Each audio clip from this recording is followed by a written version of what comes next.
The HCC Board of Trustees meetings for January 19th, 2022 will begin at 4 o'clock. Please stay tuned or check back at that time for the beginning of the HCC Board of Trustee meetings.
to order.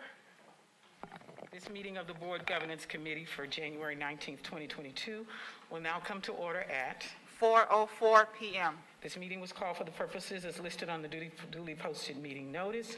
The committee's members are Dr. Vanderbilt Starwood, Committee Chair, Trustees Monica Reichert and Eva Laredo, alternate Dr. Cynthia Linton Gary. A citizen desiring to appear before the Board of Trustees shall complete the hearing of citizen form 24 hours prior to the meeting and file said application with the Board Services Office. There are no citizens signed up to speak before the Board Governance Committee on today. Thank you. Topics for discussion and/or action. Is there a motion to approve item A, approve proposed revisions to Articles A, B, C, D, and E of the Board Bylaws? So moved. Trustee Reichert. And I will second. It has been moved and seconded. We will now have discussion on the item. Board Counsel.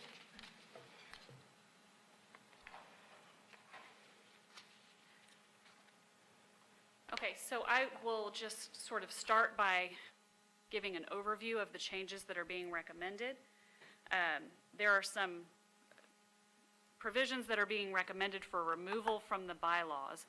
With 4 exceptions, all of those provisions are currently in board policy. So removing those provisions from the bylaws wouldn't change the governance of the board and the institution because those things are already in place. Whether they're in the bylaws or in the policy, the board is still governed by those provisions. There are 4 exceptions to that where something occurs in the bylaws and it is not in the policy. I have highlighted those in the document that was attached to the agenda, and the recommendation is if we are going to remove these things from the bylaws and rely on the policy, that we put those sort of stray provisions in the policy as well, so that everything is in the same place for consistency and ease of reference. Can you state for the board what those 4 things Sure. are, please? So the first one, and actually rather than trying to do this from memory, I'm going to flip through the document to find those for you. The first one is in Article A, and it is on page 5 of 7, the limits on repayment of personal loans. That's not currently in the policy, and so the recommendation would be if everything else is going to be living in the policy, that this would be there also. Madam Chair, doesn't A1 also have an addition? Yeah, there's an addition. The question was which provisions are being recommended for removal from the bylaws that are not currently in the policy. Okay, and they would be moved into the policy. They would be moved into the policy, but you're correct. There is some additional language in section A1. And the second provision that is being recommended for removal from the bylaws that is not currently in policy, so the recommendation again is to transfer this to the policy so everything is in the same place, is on the following page, and it's the information regarding campaign finance reports.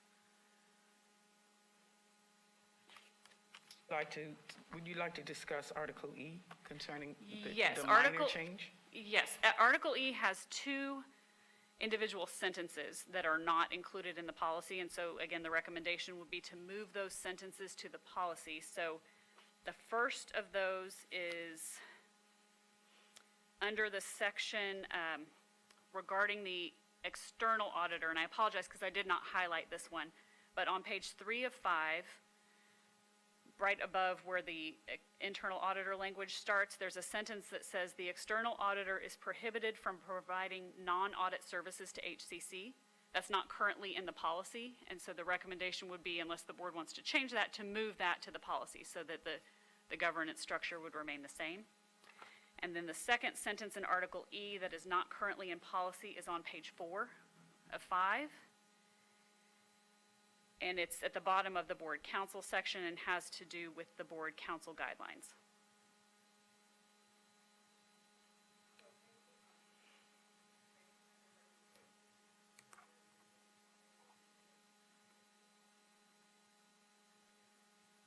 So there is some concern that if these revisions are approved by the committee today, they would move to the consent agenda for the regular meeting later today. And if that is approved and these provisions are removed from the bylaws, they do not currently exist in the policy, and we would have a gap before the February meeting when we're able to come back and add those to the policy. So we can accomplish this in two ways. We can either make a friendly amendment to the proposed revisions to leave those in the bylaws, and then come back in February and recommend changes to the bylaws and policy at the same time, where we would just transfer that language, or we can approve these with a delayed effective date.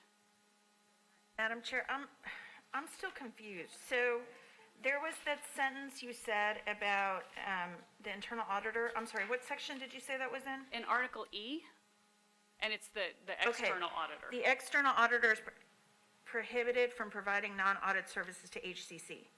The way it reads on my red line, it looks like the line before it and the line below it, but you say it's somehow different? Let me flip to that page.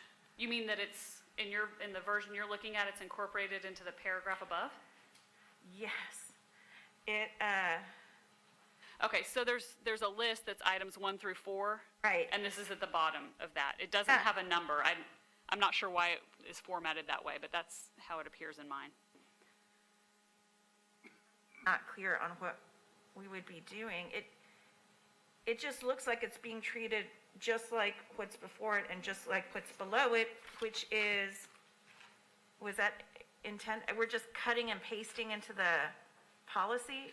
Well, so everything, with the exception of those 4 provisions that I just identified, everything that is recommended for removal here already exists in your policy. I see what you're saying, okay. But it's not delineated in here for us, right? No, it's not. I Okay. mean, I can go through Okay. and identify those policies for you, but yeah, you're right. It's not, the policy's not identified in this red line. Okay. I don't want to interrupt your, You're fine. No, your that was the- presentation. That was the question I was asked. I'm But happy to open the discussion, Yes, please. I wanted to thank you, Dr. Vanderbilt-Stallworth. I know this was a labor of love for you, and it was a lot of work. And I appreciate it, and I think my concern with this is just the timing. I worry that we've only had this for a week. This is a board that really discusses minor word changes for like half an hour usually, and it's a lot. And there's some changes in here, and I mean, there's an error to subsection A1 addresses us as regents, and we're not regents, we're trustees. There's what I would propose is to table this until the next. I think it's important we discuss it, and I would just prefer to table it until the next governance committee meeting. That way it's still on our agenda. It's still something, it needs to, if it's moved to another meeting, it has to stay there, right, Melissa? That's correct. If you were to make a motion to postpone, the committee would be required to take it up again. Right, so it's not going to get lost, and I just, I worry that, I don't want to speak for my colleague, but Trustee Laredo's been with us for less than a week, and, I think these are generally pretty good changes, and probably something I could get behind. I've had conversations with some of my colleagues on the board as well, who are also concerned just about the timing of doing it, and wish they had just a little more time to review it and possibly, make these changes. So that's my, that's how I would say this. And not to minimize, I know this was a lot of work for you, and it's important that we have a document we're proud of. And that is important to me as well. So that's my only recommendation, so that everybody is more comfortable with it, to postpone it until the next governance committee meeting. Okay, so let the record reflect that the changes that were requested are literally mirror images in the policy. So the things that have been removed are actually already existent in policy and should have remained in policy rather than be stated in board bylaws and in policy. And so the things that Melissa worked on was to confirm that the things that are being removed from the bylaws actually already exist in the policy, all of those things that have been removed. So the minor changes, I guess I definitely understand that. And it did require the use of bylaws from other governance organizations, because the first thing that was noticed that their bylaws didn't exceed 20 pages. And we are at 44, which means the bulk of what we saw were the duplications of policy that Melissa actually went through and confirmed first, that we have duplications that we did not need. And what she just noticed was section 6 and section 9. And then the 2 sentences were the things that should be moved to policy that did not exist. So yes, that's the bulk of what this is. So if you all are comfortable keeping policy in 2 places, because that's what this is. The policy, everything that has been removed is in policy. So if you all are comfortable keeping it in the bylaws and having it still as a mirror image, that would be the consent of the vote. But let the record reflect that what was removed is also in policy. So you see the mirror images, and removing it simply keeps it in policy and removes it from board bylaws. Madam Chair, I agree with you that this needs to be changed, and it's gonna need to be changed. My only issue is the timing and having enough time with this to be able to really review it. For example, Article A, number 1, usually when we use language to change policy, we're taking guidance from TASB. I know TASB doesn't have any bylaws and kind of doesn't get involved in bylaws, but we'd like to know the origins of the information. Can you talk a little bit about the origins of number 1, purpose? There's some additions. Trustees are public servants of the college and the state of Texas, and as such are laws that govern their conduct. The following practices, and this is, I don't know if this is the latest version, this is what I got from Novus, but the following practices are strictly prohibited: bribery, abuse of office, conflict of interest, and incompatibility of office. Regents shall not or agree to. I think that should be shall not agree to. I think that should be Shall shall not not accept or agree to accept. Oh, there should be an Yeah, shall accept not there? accept, yes. That's, So this says or. Shall not accept or agree to accept or solicit any gift, favor, services, or benefit that the trustee knows or should reasonably know is offered with the intent to influence their decisions or actions,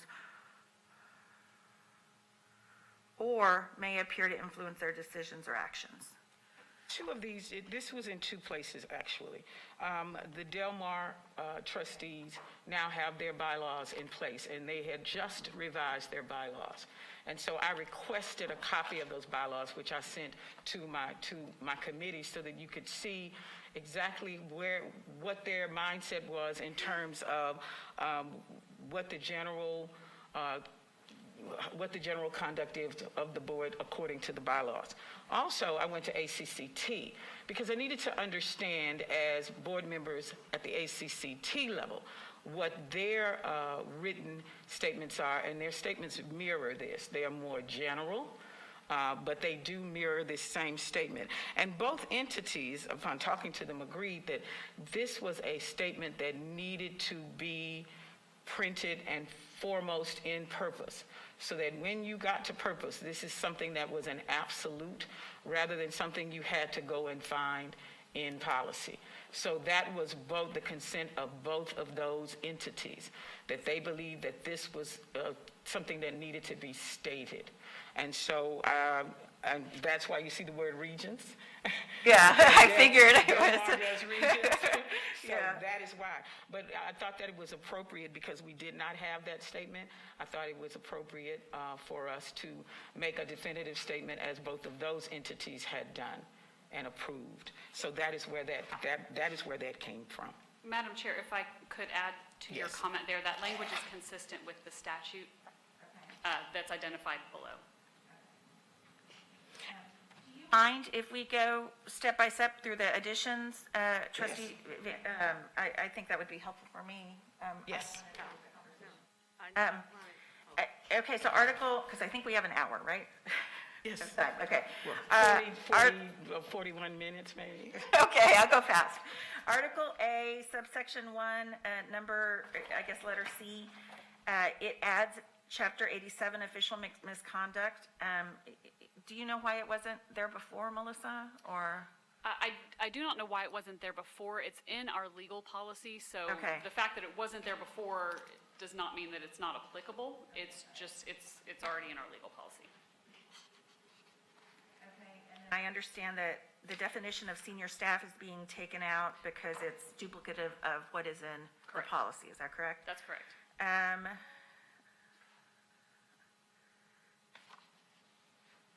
The annual conflict of interest is an addition, and, And that's not an addition, that's moved up from the bottom. oh, okay, great, great. It's not in the policy, and that form is attached to the bylaws. Okay. So Thank my you, recommendation Melissa. was that it remain in the bylaws. It's not so easy to read the red line. I haven't done it in a long time. So then a bunch of stuff cut and moved. Pages. And then subsection, Article B, subsection 1A, adopt and periodically review policies for the college and such rules, regulations, and bylaws as the board deems advisable. I didn't have any questions on this page. Can I interject? Yes, Can I interject, yes. Madam Yes. Chair? I just, I apologize, I didn't look at this before, I left my books here. So, all of these lines that are crossed out, is that, how come we're crossing them out? Or where'd it go, or? Everything that's, with the exception of the provisions that I identified earlier, everything that is redlined to be removed from this is already in existence in a policy. Okay. So we're, I know that you said that we're streamlining, so we're making sure that we have bylaws, right? And in the bylaws, we have policies, or is it vice versa? Policies are separate from the bylaws. What we have done, what this has done before we revised it, is that in the bylaws were the policies that were also in the policies. So this was a way to remove the policy statements from the bylaws, and they already exist in policy, so we don't have to recreate them, with the exception of Article A, Section 6 and Section 9, and then I think Article E. Article E, Section 2, one sentence, and Section 4, one sentence. And if I could add some context to that, the original version of the bylaws had these provisions in there. They were not also in policy, so it was not originally duplicative. When we transitioned to TASB policies, we wanted to ensure consistency between the two, so that was when a lot of the provisions from the bylaws were placed into the policies. And that's where the duplication came from. So, but because we are Texas, and I understand, you going to the conference and ACCT looking at our paperwork and saying that's too redundant and all, because we're having to probably duplicate it again because we're going with TASB.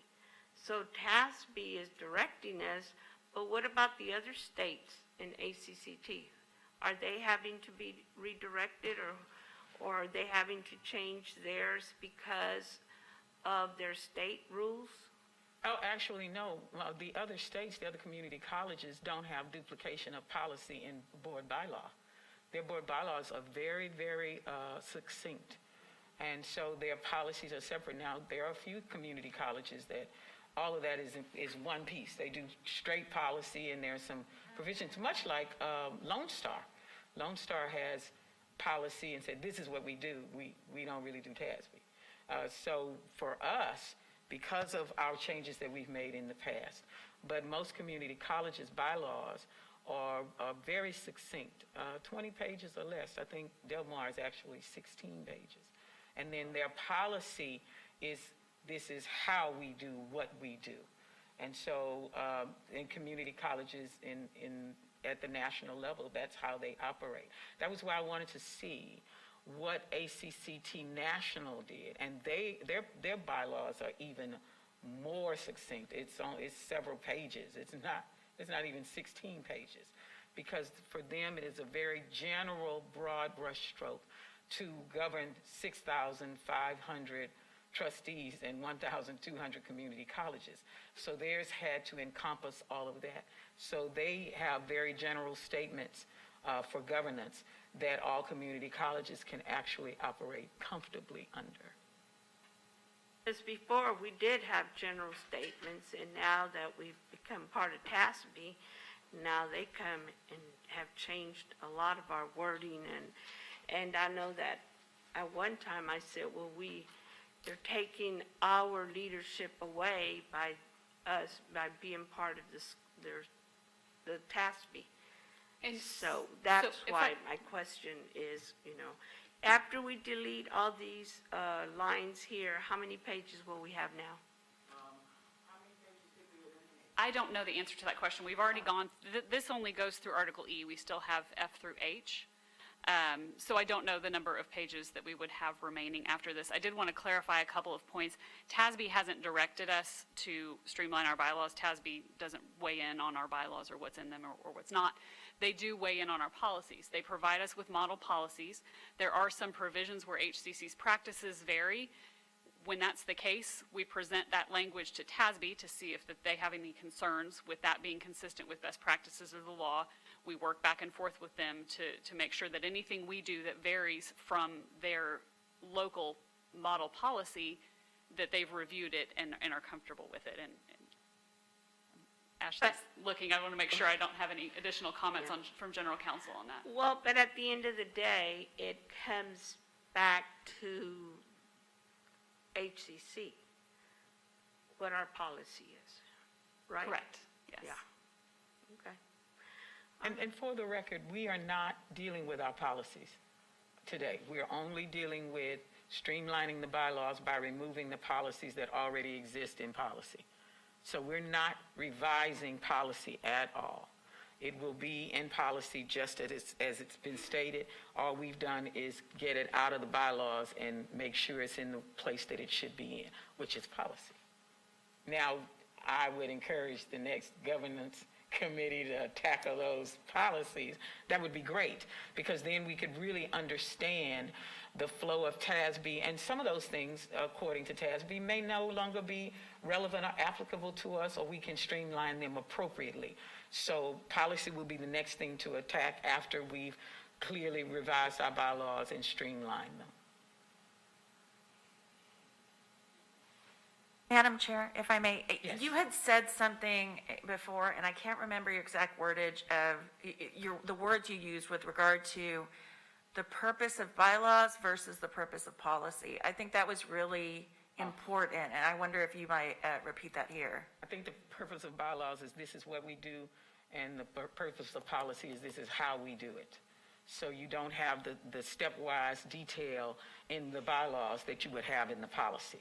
So the bylaws is your general broad brush stroke of this is what we do, and then when you get to policy, you see the detailed stepwise, perfunctory stepwise actions. So this is how we do it, or this, in some cases, this is why we do it, which is also why Melissa added for us what the law stated, because one of the things that was of concern to me is to understand in ethics, some of the issues in ethics. And so she would state the Texas law, so that she would say, here's Texas law, whatever it is. So when you went to the Texas law, you had a clear understanding, according to the Texas legislature and the law that they have provided for us, exactly what you can and cannot do. And so that is stated. Now, that in some cases is stated in the bylaws, but it's also stated in detail in the policies, so that there is no confusion about how to do what you're going to do.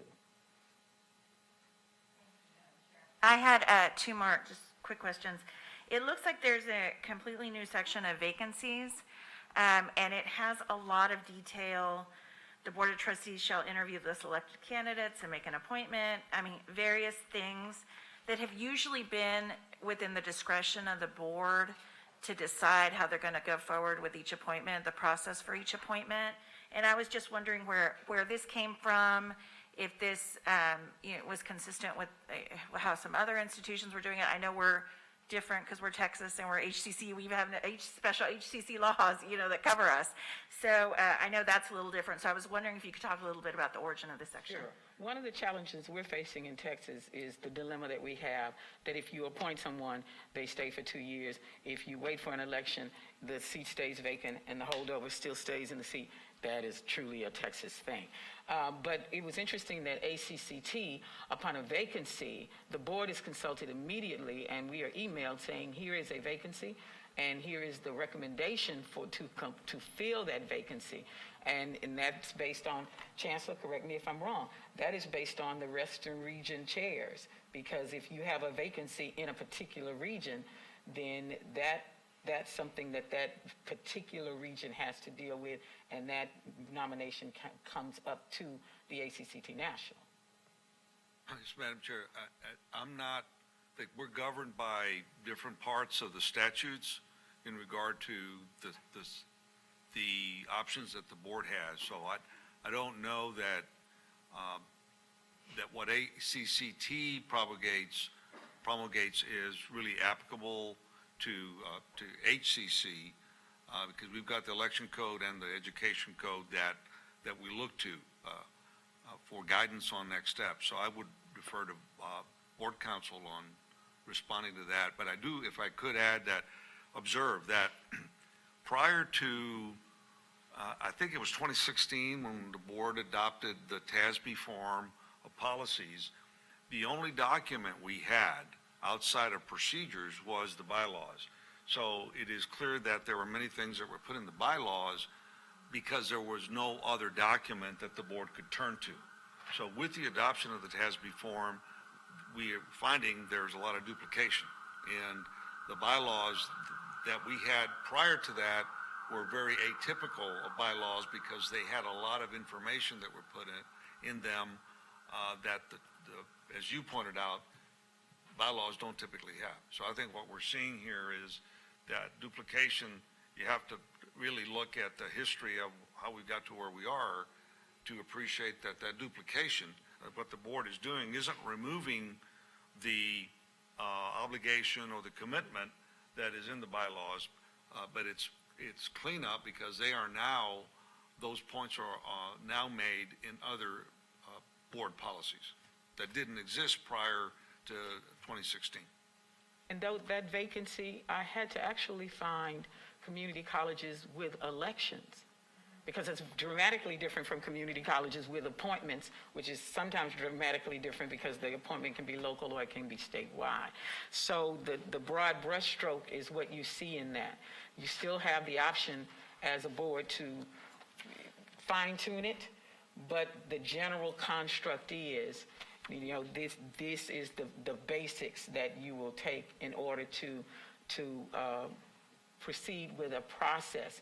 Because if we have vacancies, and each time we have vacancies, we change the process, then it becomes confusing each time the constituents come forward to understand what we're doing, and it's a lot of explanation. So if that wording, and I need to ask you that, if that wording is broad brush stroke enough, it allows the board some flexibility to add some fine tuning, but it also gives us some boundaries so that we understand the basic template. You can always have a ratification of a variance Yes. if there's something different Correct. that we wanted anyway, which takes a majority to push That's through. correct. I'm sorry, Melissa? No, I was just going to say the first two paragraphs here are directly from the education code. And the education code says the board shall appoint. It does not provide you with a process. The purpose of that is to give you the discretion. If you want to set that process in your bylaws or policies so that you follow the same process every time, but you're correct. If we set something and wanted to do something differently for any reason, you would just do a variance or change the bylaws. And I think what you've suggested is very strong. I think, it requires announcing through the media, including minority media sources. I think that's very important. In addition, it should be posted on the website and to interested agencies and individuals. I think that's important. submitting a CV and supporting documents, may appoint an ad hoc committee, shall interview selected candidates and make an appointment. I think, and I'd like some time to think about it, and I think that would benefit our colleagues as well, but I think that you've done some really strong work here, and I really could see myself supporting this. The only other, the last question I had was, and I think I had asked Melissa about it earlier, but it's Article D, Section H, decide all questions of order in accordance with Robert's Rules of Order, newly revised as modified by board policy and/or laws. And then we took out, however, said rules may be suspended by 2/3 vote of the board's total membership, but that's included in the policy, right? It's included Was that elsewhere what- in the bylaws, so that was elsewhere in the repetitive. bylaws. So that's not removing that requirement, it's just removing Okay. it here. And then under, I think it's Article G or Article H, it says, rules of order, Robert's Rules of Order apply, but can be suspended on a vote of two-thirds of the board. 2/3, okay. Okay, so this doesn't change anything in our practice? Correct. Correct. And if, yeah, those provisions remain unchanged. F, G, and H are not on the agenda today, so there are no changes being proposed to those. So it would still be in there, would still be applicable. And for the record, if you've got, Robert's Rules governs unless you have a specific policy or a bylaw that conflicts with Robert's Rules. In that case, your policy or bylaw would control. So there's nothing in here, even if we were to remove this, it would still apply because there's nothing in here that contradicts that. Yes, again, thank you, trustee. This is incredibly strong work, and,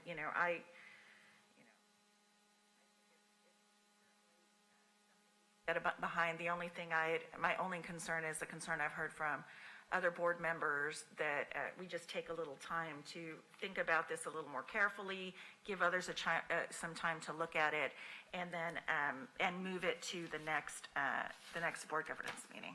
Okay, so let the record reflect that in its current state, that the policies still exist in the bylaws. These policies will exist in the bylaws until the convening of the governance committee in February. So if you all are satisfied that we need to vote this down, yes? We need to, or table it, or? Well, It's a motion to postpone until the next governance committee Right, meeting. and you hadn't made the motion yet, but Oh. if that's your intention, we need a motion and a second. That's right. Madam Chair, I move that. Okay, yes, ma'am. I have a question Trustee before Blazer. you move on. I have a question on Article A, number 11, where we talk about the limits of repayment of personal loans. I want to find, it applies to trustees and candidates, and I guess I want to hear from legal counsel how, where's our origin of authority to control what a candidate does, because they're not part of the institution at this point. So I just want to hear, if you can give us an explanation how that would work. Sure, and I think this is something that we've discussed previously, and you're correct that a candidate who is not a member of the board, we can't hold accountable to our bylaws, and we can't enforce our bylaws. If I recall correctly, when we discussed this previously, the decision was to leave it in here as a recommendation that the board would prefer that candidates adhere to these before they're elected, as well as if they were elected and became a member of the board. But you are correct that we wouldn't be able to hold somebody who is a candidate but not elected to the board responsible if they did not. Thank you for that response. I think in lieu of that, or because of that response, perhaps we should reword this, because we in fact cannot, we cannot impose any type of restrictions on the candidates, and maybe it should be reflected in this as a suggestion to candidates as opposed to, what it says here, which could be a conflict later if a candidate chose to challenge it or something. Okay, and so what I'd like to do on that issue is pull my notes from our last discussion, and then I can certainly advise the board on that when we. I appreciate that. Thank you. So before you make your motion, I'd like for board counsel to tell us every place that the policy exists that we wanted to move to policy. We were removing from bylaws to policy. Can you state each of those? Because it is important that we understand that these policies already exist in policies. So we need to have a public record of what those are. And if we are postponing until February, then all of this remains in place until the next governance meeting, which is first week in February? Is that correct? I believe that's right, February 2nd. So all duplications, because I remember that you took a lot of time to show what those duplications were. You made it very clear what those duplications were. And that was extremely helpful because as a board member, I was reading it and I didn't know what the duplications were, if there were any. The assumption was this was all bylaws. And you made it clear that no, a lot of this is duplication, and you certainly highlighted it and sent it to make sure that the governance committee understood that these were all duplications. Okay, I'm happy to do that and go through these provisions. Okay, Article A primarily can be found in BBF legal and local and BBFB legal and local. The language that is found, the reference to Chapter 87, official misconduct of the Texas Government Code, is in BBC legal. Let's see. I believe portions of the Code of Ethics are also in BBB. And that covers Article A. Okay. Okay. Article B, I believe none of that was recommended for removal because it does not currently appear in policy.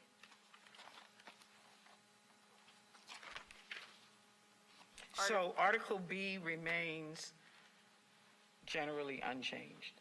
Yes. And the only change there, I think 1A, there was a change, but that just pulled the language from C and consolidated it Okay. in A. And I think that D, down below, the same is, that's the same situation. And then Article C, there's a reference there, the election language occurs in BBB local. That language regarding vacancies is not currently in policy in that form. There are some references to vacancies in BBC legal and BCAB local. Then Article D, again, this language doesn't occur in this form in the policy, which is why it wasn't recommended for removal. BCAB local has a very general statement about board officers and just says that the board will elect a chair, a vice chair, and a secretary, but the duties and responsibilities are not in policy, which is why they're still in this document here. Okay. And then there is a change to number 4, secretary. I believe that's in BCAD local. The thought there was that the board secretary does not actually maintain those records. Board services does that. And then Article E, the language regarding the chancellor is in BFA local. The language regarding auditors is in CDC. And then the language regarding legal counsel is in BCC. I think that takes us to the end of the document.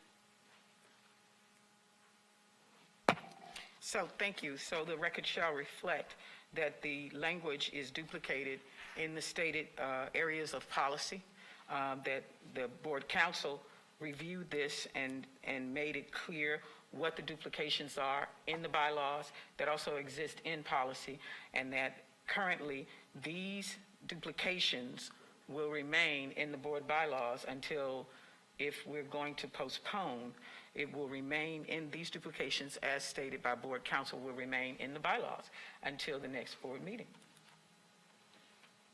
Thank you. And thank you for helping me, because this was what reviewing the 44 pages allowed me to see a lot of the duplications that you discussed with me in detail and how they could be better streamlined so that the board had a working bylaw statement that we could actually remember, which was really helpful. But also understanding how these policies, in some of them, as we discussed, were broader brushstroked than they should have been. And that whenever the governance committee takes up the revising of the policy, it will require the lion's share of the work to actually understand what this board is willing to do or wants to do in terms of actions taken according to bylaws. So I want to say to you, thank you for working with me, because we spent a lot of time and you were very efficient in making clear what these duplicate policies were and stating clearly that they could be moved without issue, and that it would not affect the board bylaws to have these policies moved, removed from board bylaw. It would not affect the bylaws at all. And the other changes that we had were considered minor as well from your legal counsel point of view. So thank you for helping me with this. This was amazing. And I'll submit to you the remaining items. Okay. So in case we need to talk about those, I'll submit those to you and we can have that discussion, because one of our other concerns was communications. And that is not in these in A through E. But we had a very detailed discussion about communications and how our bylaws are profoundly affected by board communications, both internally at board meetings and in social media. So thank you so much for the help. So if there is a motion, yes, No, I have Madam a Chair. question. Well, Madam Chair, I just want to say great work. I appreciate the work, and it was very clear to me, and I appreciate the identification of where this information is in policy. So I didn't have questions because I could revert back, and I could see that we weren't deleting or, adding a whole lot. And then I saw that even with the vacancies, you really you stuck with what we read and what we posted on our website with what we're dealing with currently. So I just want to say thank you for taking this on. Great work. Thank you, Board Council. Great work. Thank you. Madam Chair? Yes, trustee. Yes, I also too want to say thank you. I only wish that as a committee that we could have come together like at the last committee meeting, so that we could have included it in there, so that we could have had the discussion that we needed to have as a committee, because these are great, but I haven't had a chance to look at them and read them, and to go over them today, now, and then be ready to go vote in an hour or two. It's so rapid. But it's, I'm glad that you brought these up, and that, we can continue to go over them, and you've done great work. So, thank you. Thank you. Thank you, Trustee Loretta. Madam Chair, I move that we postpone this item to the next governance committee meeting. There a second? Second. It has been moved and seconded to postpone this to the next committee meeting. There's no more discussion, so can you post the vote opportunity?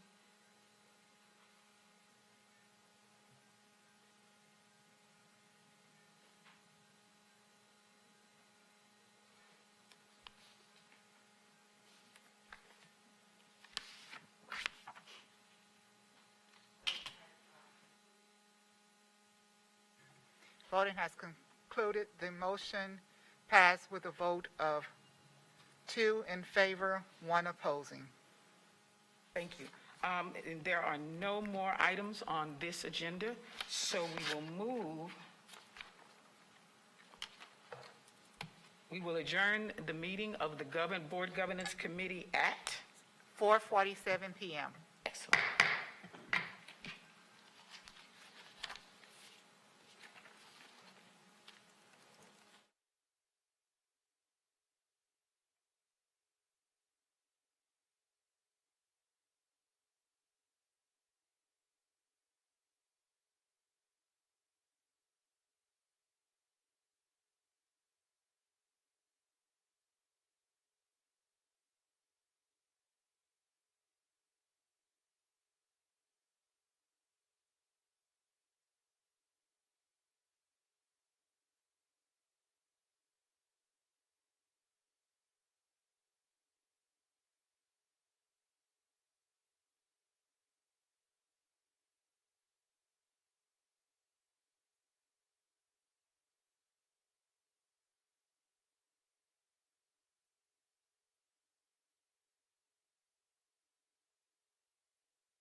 Trustees of the Houston Community College for January 19, 2022 is now convened at.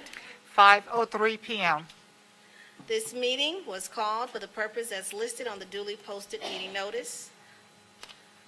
A citizen desiring to appear before the Board of Trustees shall complete the hearing of citizen form 24 hours prior to the meeting and file said application with the Board Services Office. There are no citizens confirmed to speak before the board at this special meeting.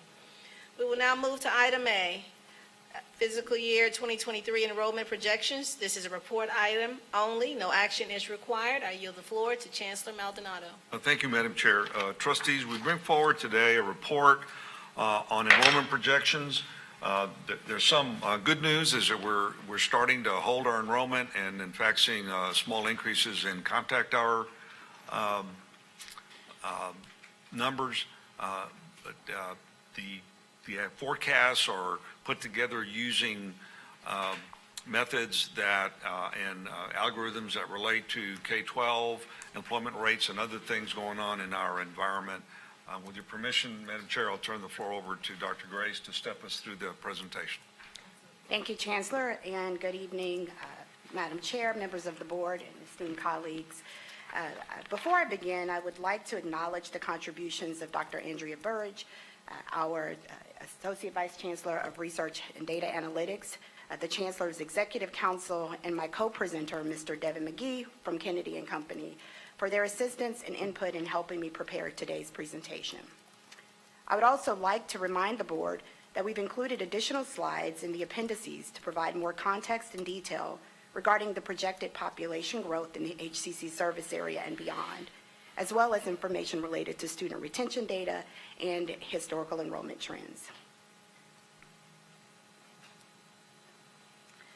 Recognizing the board has had an opportunity to review the presentation in advance of today's meeting, I'll quickly highlight a few key slides related to historical enrollment, then proceed in more detailed discussion regarding the enrollment projections. The enrollment projections presented today represent a baseline for enrollment which does not take into account the strategies that the college leadership has developed to target enrollment increases in specific programs, and among those communities with the most significant enrollment changes, as you will see in just a moment. These baseline projections will be used by the Finance and Administration Department to develop revenue and operating projections for the academic year 2023 budget. I would also like to point out the numbers for academic year 2022 are year to date and only reflect enrollments recorded at the time this presentation was initially produced. These numbers do not reflect end-of-term enrollment data for spring and summer 2022. As an update, today's total unduplicated enrollment is 64,280, and this information is available publicly on our HCC academic dashboard on the homepage. This number also ensures that we are on track to meet or exceed our projected enrollment for academic year 2022. As we take a look at the total annual unduplicated enrollment trends, it's important to note we see changes in enrollment and can make some inferences to these changes in the external environment that may have attributed to the changes in our overall unduplicated enrollment. For example, in 2012, the college saw its highest enrollment with about 119,000 students. However, we start to see a gradual decline beginning in 2013, which could be attributed to shifting demographics in our service area and a fairly robust local economy. From 2013 to 2017, the college's enrollment was fairly flat, with the most significant decline occurring in 2014. We then slightly recovered in 2015, as demonstrated here. However, we continued to experience a flat enrollment until roughly 2018. In 2018, there were a number of external influences we believe that may have attributed to the gradual decline. The first, the residual effects of Hurricane Harvey and its impact on the communities we serve. Secondly, the White House administration also implemented travel bans and restrictions for certain regions and countries, which had some casual impact on our overall international student enrollment.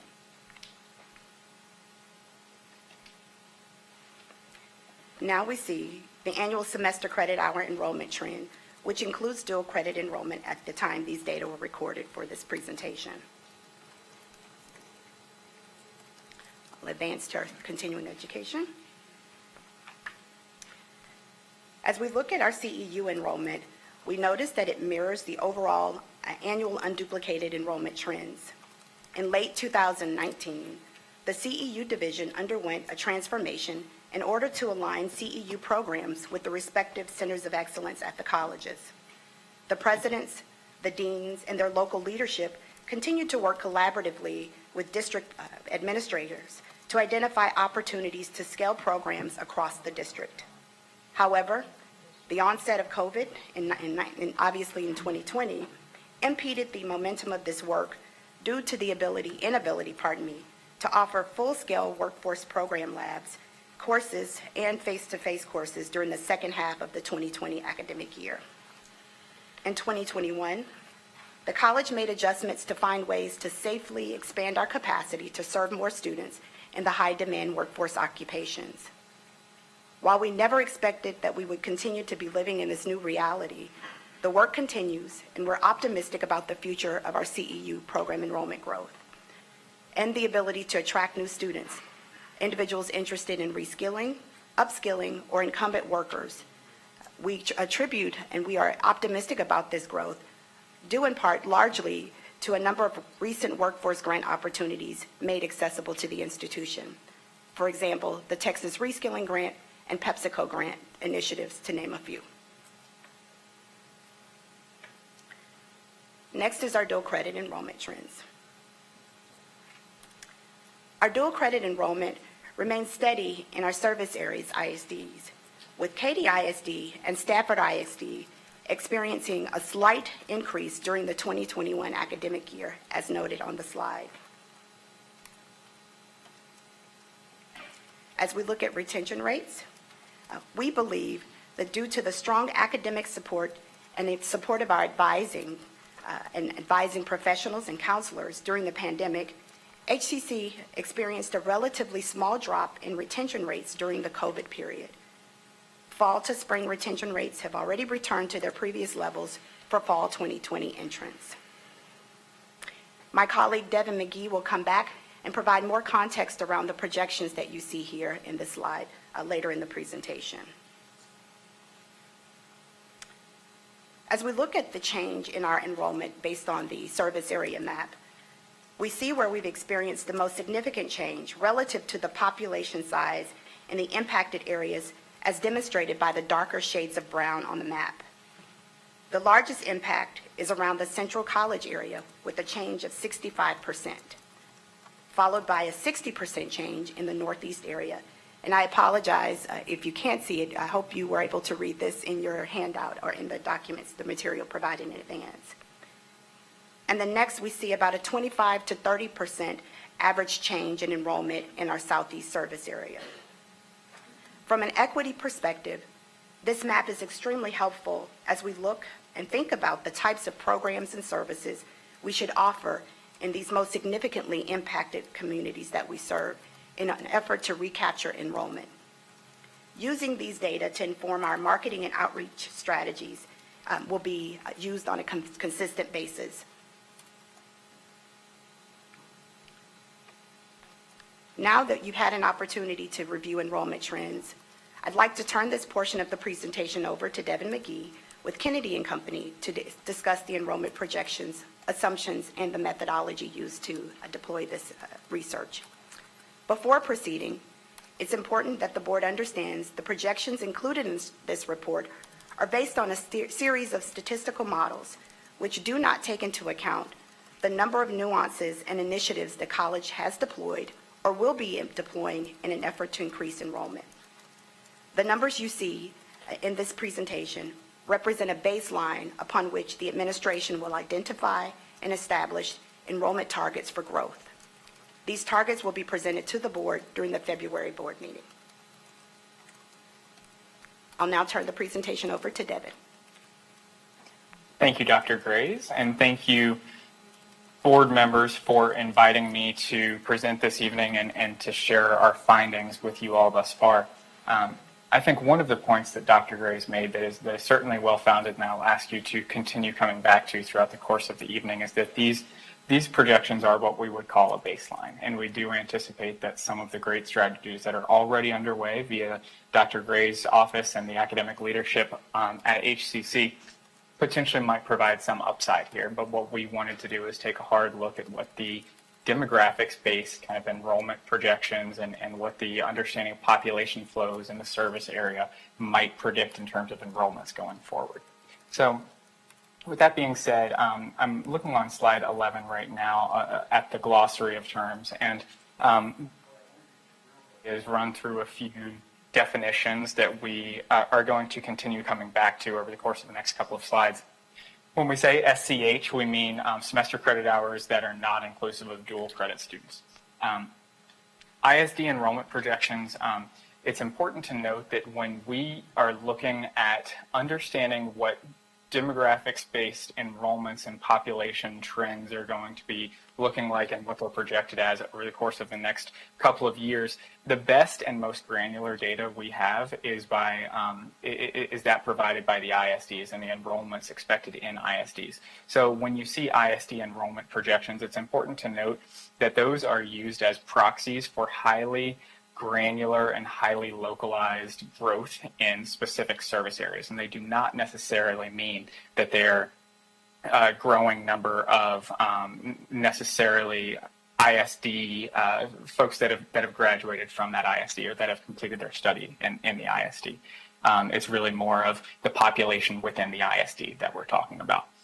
ISD enrollment rate, to kind of take that one step further, is essentially the number of students that we enroll on an annual basis relative to the total number of enrollments in the ISDs in that area. So yet again, using really a kind of proxy for market penetration to understand how well we have recruited historically and projected to going forward these highly localized and granular geographical areas. Retention rates, Dr. Gray's mentioned this a little bit already, but we're going to leverage the fine work done by Dr. Burge and her team to use as a starting point for retention rates, and we want to look at those and all of the other variables in really three main buckets, right? The COVID period, which as we have termed it, and as our behavioral models indicate, the times during which the looming specter of COVID has made students change their behavior. So that essentially means the summer 2020 until summer 2021.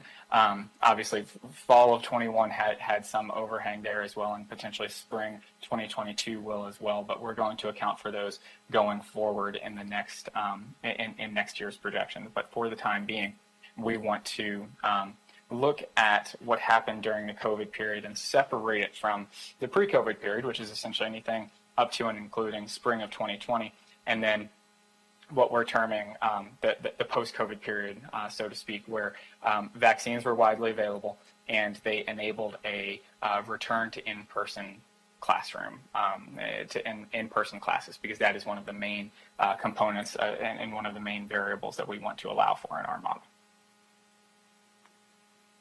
So in terms of our assumptions and some of the assumptions that we made, like I mentioned, we do anticipate that there is and there has been and there will continue to be what we might call a return to normalcy. Students will find their way back into in-person classrooms, and hybridized learning will still be important and online learning will still be important, but the opportunity to sit in classes and take courses in the traditional manner that most students are used to is going to return for both the SCH and CE side.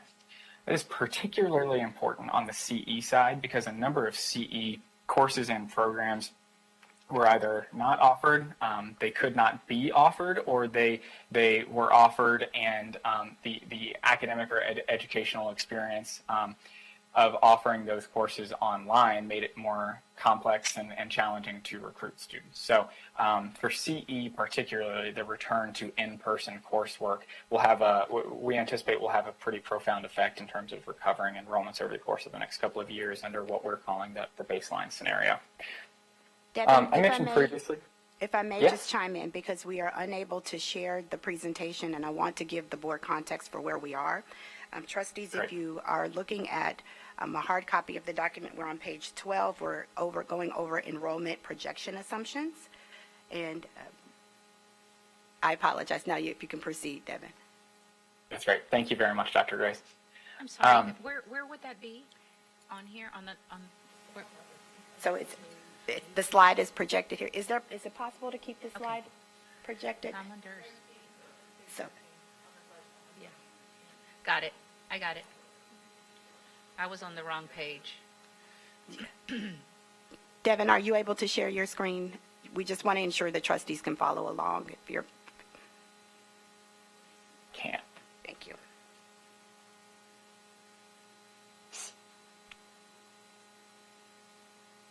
One moment. I just need to update my computer settings, and I will do that very quickly.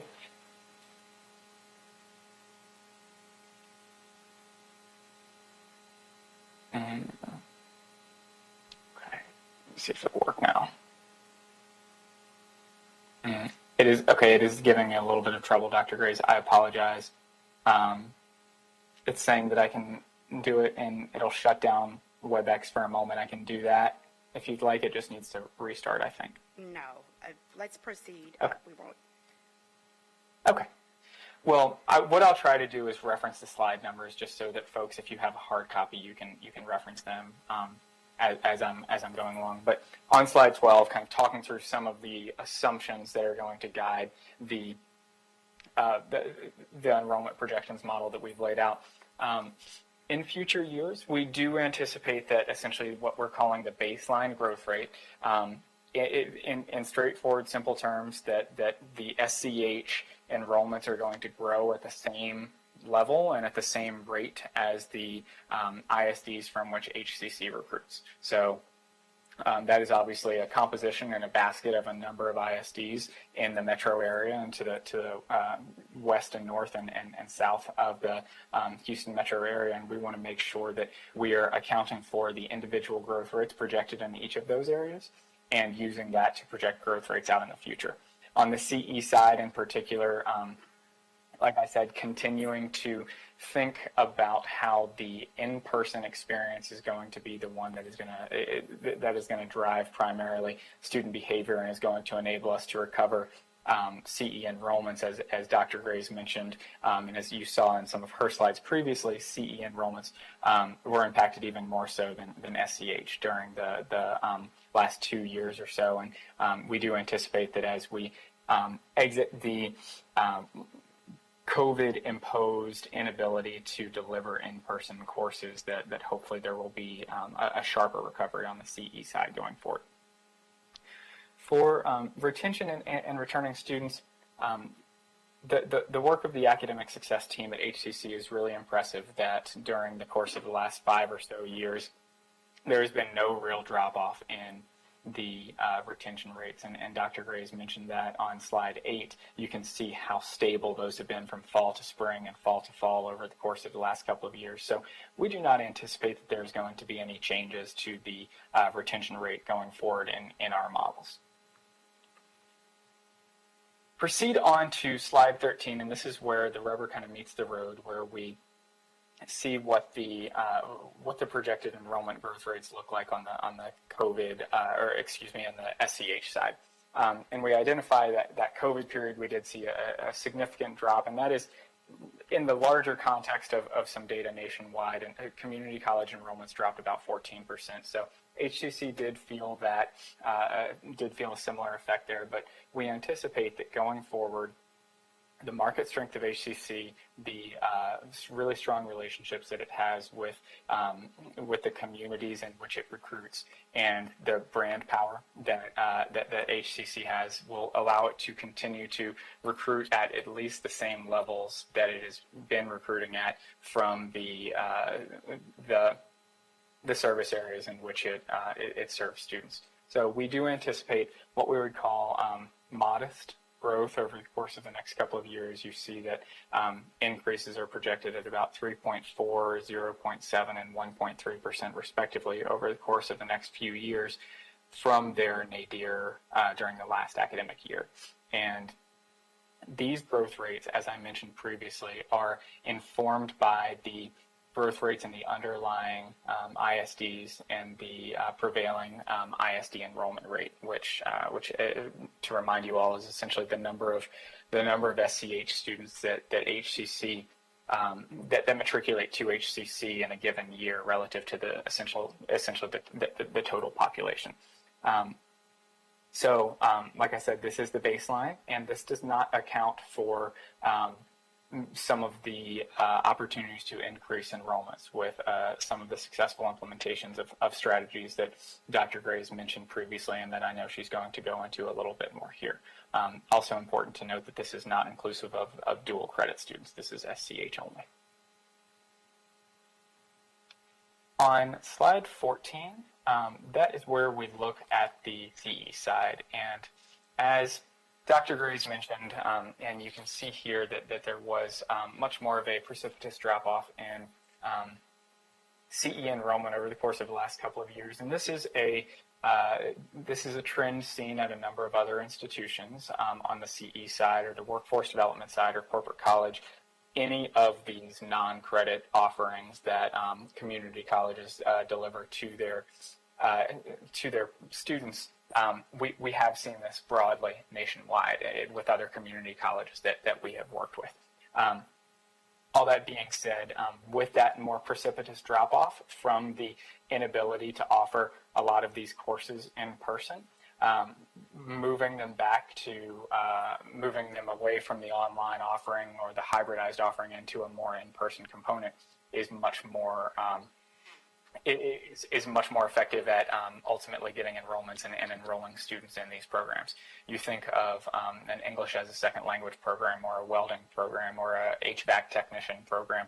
Those are all much more difficult and much more complex to offer online, right? And we do anticipate that as the ability to offer these in-person CE courses and programs continues to improve, and student perceptions and comfort levels with sitting in classrooms continues to improve, that we expect that the rates of CE enrollment to recover at a sharper rate and at a more significantly positive rate than on the CE side. On slide 15, for dual credit enrollments, this is where we are using similar methodology to how we conducted the SCH enrollments, and saying of the ISDs in which HCC supports dual credit programs, what are the growth rates expected in those ISDs? So yet again, not really accounting for any additional programs in terms, or any additional benefits in terms of better penetrating those markets or more effectively recruiting or enrolling students in those dual credit pathways, but more just saying if we were to keep the same share as what we had previously, that we would anticipate dual credit enrollments to continue increasing, and they actually held relatively firmly throughout the COVID period, as you can see. So we anticipate that continuing to be an area of strength. On slide 16, you can see the international enrollment, and Dr. Gray's alluded to this a little bit ago, but international enrollment projections have been kind of all over the place nationwide, and HCC reflects that trend as well over the course of the last 5 or 6 years, and that's due to 100 different things, not least of which is that the difficulty in getting some students that are foreign-born or who are non-native English speakers to enroll has even more complexity and even more challenges than it used to. So we've tried to be very conservative here, and you can see about a 1% increase per year from the 2021 academic year figures, where we are just assuming that hopefully as COVID begins to recede, that some of these students will be more likely to walk into classrooms in person and be more comfortable seeking out the student services and academic support and things like that enable them to sit in classrooms and to take these courses. So on slide 17, we're transitioning to what we would call kind of enrollment recovery strategies. And as I mentioned previously, when we look at the baseline, that is not factoring in a number of strategies that we see as having potential upside. And some of these areas of upside are initiatives that are already underway. And I know Dr. Graves has briefed you all on some of these before, and other members of the HCC community have shared updates.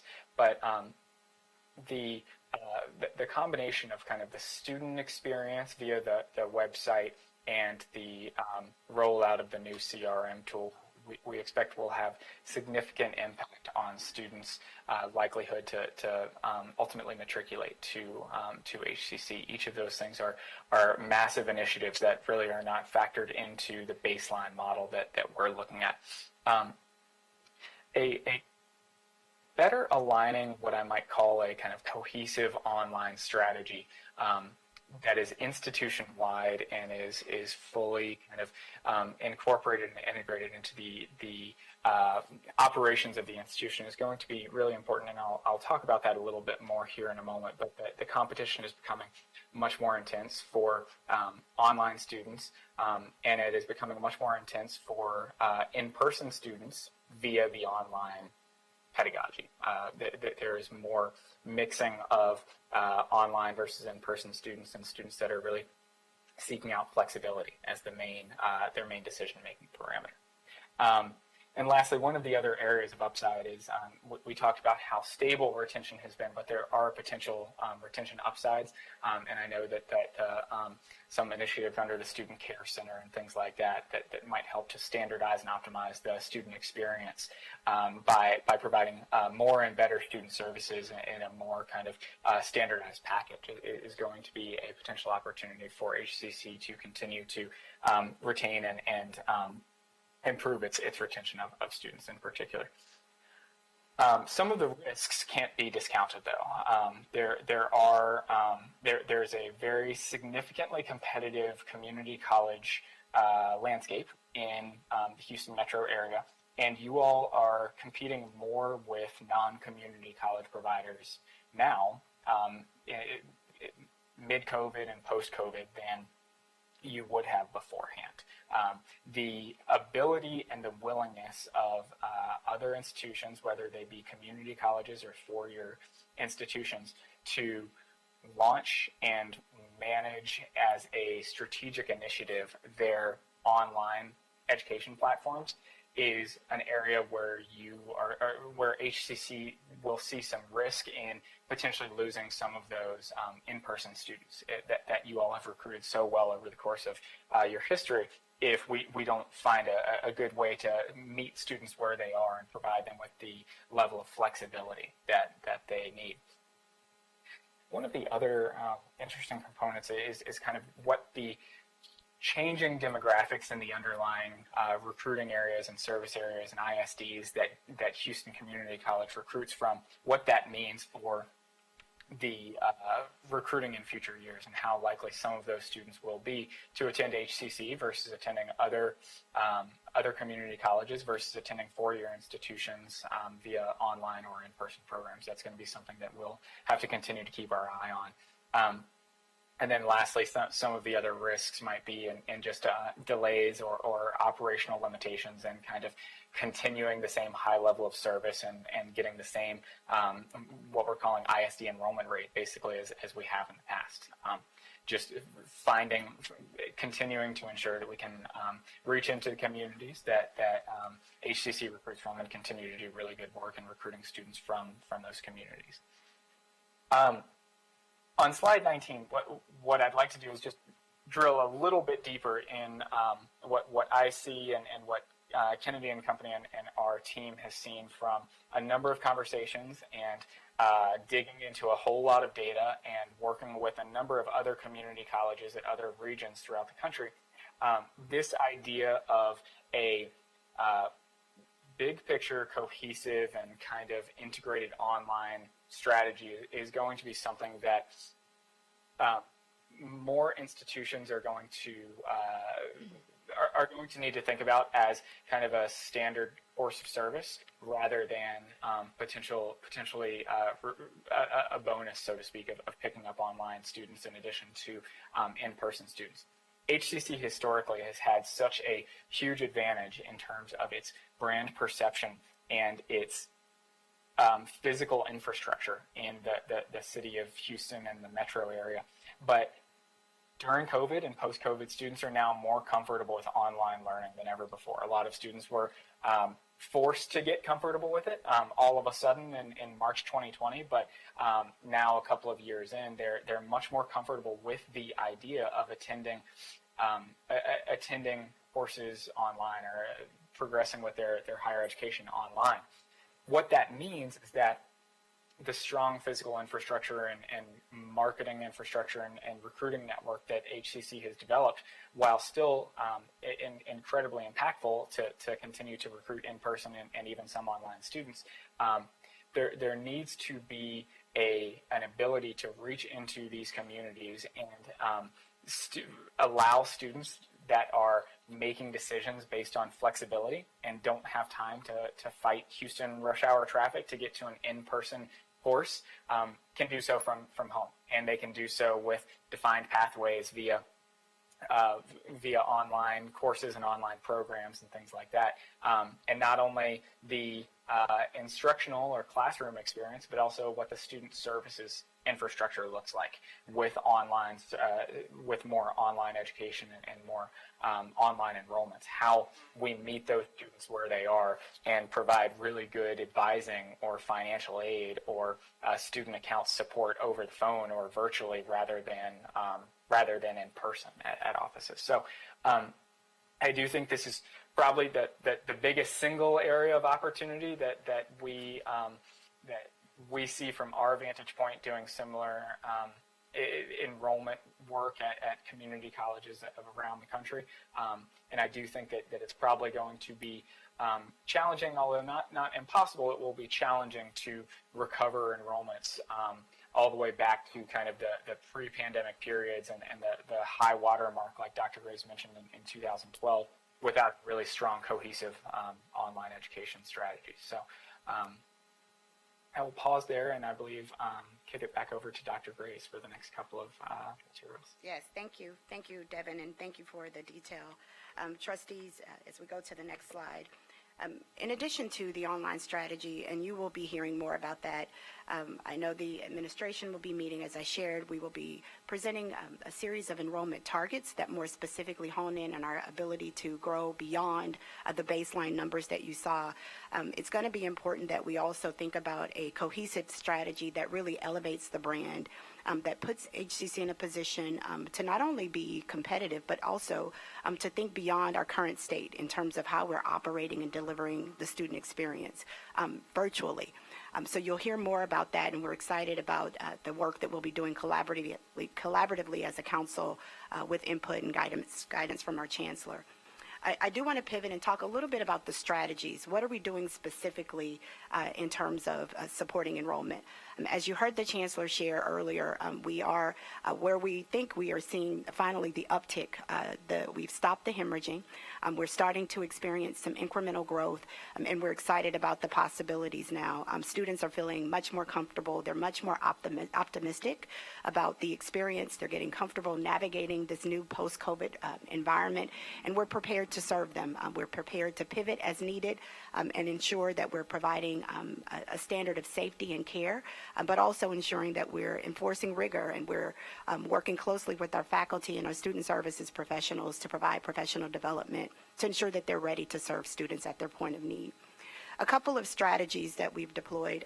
Again, thanks to your generous support, we talked a little bit last month about the work that we've done to onboard our new 46 now admissions advisors that will be hyper-focused on our high school student enrollment and recapture.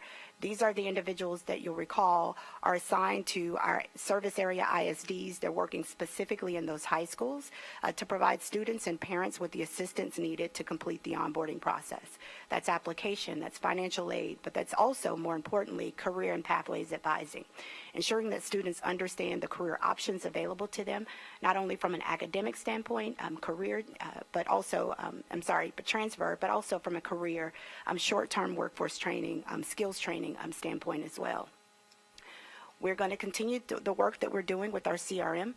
We're in the throes of finalizing the business process mapping work. We have a third party that's helping us identify our current state, prepare to refine those business processes so that we're alleviating and removing any barriers that our students are encountering, especially now in a post-COVID environment. Students need on-demand support. They expect to be engaged consistently and really find information succinctly. And we believe leveraging this tool that we're investing in is going to help us be successful in better engaging not only our current students, but our prospective students as well. We're working collaboratively with our marketing and communications departments to develop material and campaign material specifically designed to target those underserved and special populations. You've probably heard Mr. Young mention before a lot of the collateral material we've developed working specifically with those community newspapers, but also identifying large-scale strategies, particularly around online college enrollment, where we have an opportunity to maximize and leverage our virtual existence and ensuring that the community is aware of what we have to offer. We're continuing to partner with community and faith-based organizations. We're hosting not only virtual but face-to-face outreach events. We're in the apartment homes. We are working with local churches. We're also working with other nonprofit entities to have physical representation when possible. And if we cannot, we also provide that support virtually. We are putting our boots on the ground and we are putting our heels to the wheel to make certain that we're doing everything we can to try to recapture enrollment.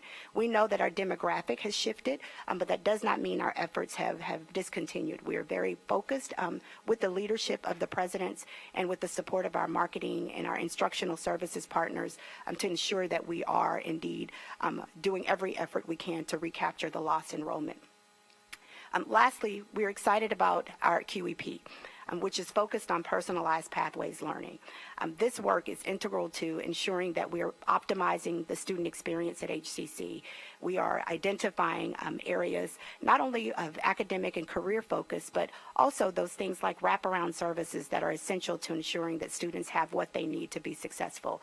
Increasing our counseling support, financial aid, emergency aid, working with other nonprofit partners to find opportunities to offer transportation services, all of the things that are essential to ensuring that our students are successful from the time they walk through the doors of this institution. These are just a couple of expanded, more targeted strategies. As I shared, we're being very intentional about using these data to inform the work that we're doing. We saw in a previous slide where we see the communities that were most impacted by changes in enrollment. So we're working with our PR directors and communications directors to develop plans and targets and strategies to really target those communities, to identify the needs, to try to assess the gaps, be it in programs, be it in the schedule offerings that we have available, and then ensuring that we're keeping them engaged, working with the local college leadership, the super neighborhoods, also to try to find ways that we can ensure that we are keeping our feet on the ground in that community and having a presence. We'll continue to do the work. As I shared, we're very excited. We hope to have the first of what we hope to be our first report on ROI on your investment in our admissions advisors in the fall. These individuals will be deployed, many of which have been deployed already, but most will be heavily involved in the high school's planning. Starting this semester, working with those ISDs and the high school counselors and other college and career readiness staff at the high schools to get students prepared to complete the admissions application, the FAFSA, to address questions around career services and other college planning choices. We're focusing on adult learners. We can't forget our adults. Continuing to work on the 55-plus exemption waiver program.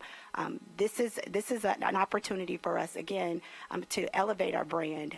We have these resources available. We want the community to know what we're doing and what we have to offer. These are not only continuing ed or non-credit programs, but also academic programs that leads towards a credential. And it's important that we continue to make this information available to our community. We're focusing again on continuing education, veterans and benefits eligible dependents of veterans and our international students. At this point, I'd like to take a moment. First, want to thank the board again for allowing me to provide this data. Thanks to our partners with Kennedy and Company and to all who've contributed to this work. It was not done in isolation. It is very thoughtful, but I will share, this is just us scratching the surface. We know that we have a significant amount of ground to cover.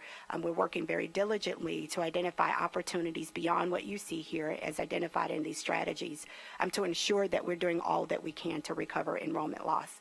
We're excited and we're optimistic about what the future holds for HCC, and I thank you for your time today. I'm happy to answer any questions if there are any.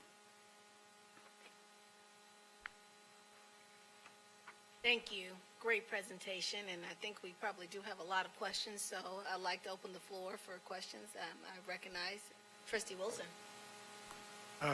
Thank you, Mr. Jackson and Dr. Graves for your presentation. I guess, I'm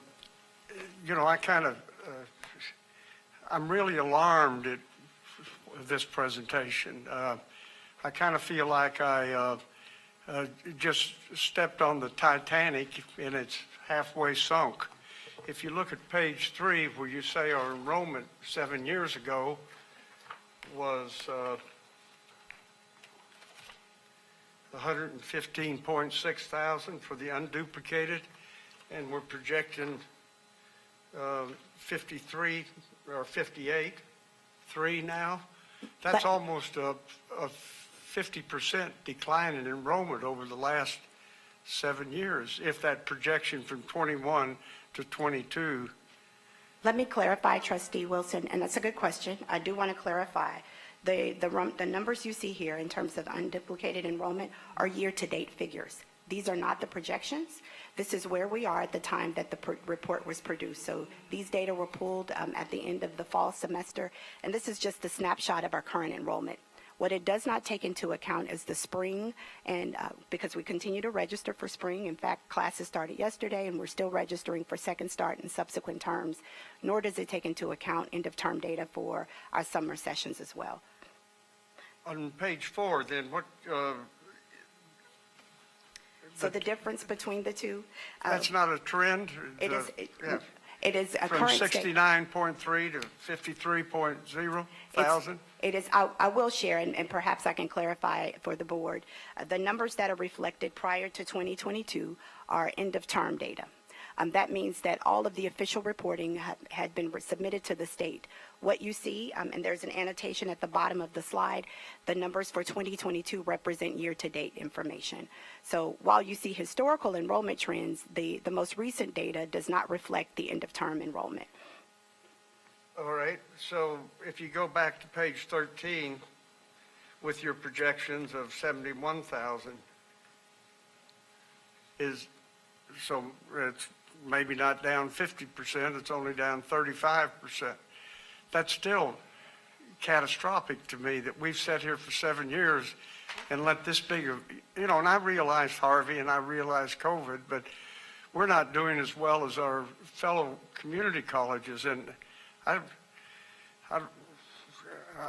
I'm just alarmed, and I'm a little surprised that there's not more urgency with the administration and with the board about these numbers, because these numbers are not good. They're, this is a bad report. This may not be the time and place. That's all my comments. Thank you very much. Thank you, and I just want to, if I may, let the record reflect also the numbers that are provided are projections, Trustee. As I shared in my opening remarks, these are baseline data for which we will establish the growth for targets. This is not where we expect to land. If we look at today's academic dashboard, we'll see that the annual unduplicated enrollment for last year was a little over 80,000, actually more than 80,000 students. So the numbers reflected here do not reflect the actual end of term, nor does it reflect all of the nuances that I shared in terms of the strategies to recover enrollment. But your point is taken and noted. Well, semester credit hours and full-time student equivalents are a lot better metric in my mind when you're looking at that, and I don't see any of those numbers, so. So semester credit hours are projected on page 13, sir, and the unduplicated semester continuing education enrollment, which is the funded CE, is also projected on slide 14. So the semester credit hour, or the total number of students who are taking those courses for transfer or for workforce programs, and the same for continuing education. So if you added those two across the previous years, you'll get the annual unduplicated enrollment, with the exception of our adult education and other non-credit enrollments as well. Madam Chair. Oh. I don't know. Okay, that's it. All right, thank you. I recognize Tamaz. Madam Chair, yes. Thank you for this information, and I think, you know, coming from the pre-K-12 world, I mean, we're all being hit left and right with enrollment, but I, like my colleague, I'm concerned. I think we all are, and that means we all need to roll our sleeves up, each and every one of us, and work hand in hand. You mentioned earlier boots on the ground, all hands on deck, including starting with us, the colleges, everyone, and almost looking at it like a campaign, if you will, you know, where there's, you know, block walking going on, where we have these big days where we all go out there and knock on doors with, you know, specific doors we're knocking on. And you talk about ISDs, and don't forget about those large charters as well. There's some really large ones with many, many high schools out there, and we need to make sure we don't forget about that, because a lot of potential students are there as well, and we're missing a huge opportunity there if we're not doing that, if we don't do that. But I'd like to see an all-out effort, and like Trustee Wilson said, I mean, really just the urgency of this needs to resonate with each and every one of us, because it's important that we put it at the top, and that we all understand that we all play a role in this, and also involving our stakeholders as much as possible. Yeah. So, but thank you for the presentation. Thank you, Trustee. Yeah. And I do want to note that that is my omission, but the charters are indeed included in our admissions advisors' work as well. Yeah. Madam I Chair, recognize Venerable Stallworth. it might be helpful for the trustees to understand what this looks like in terms of contact hours.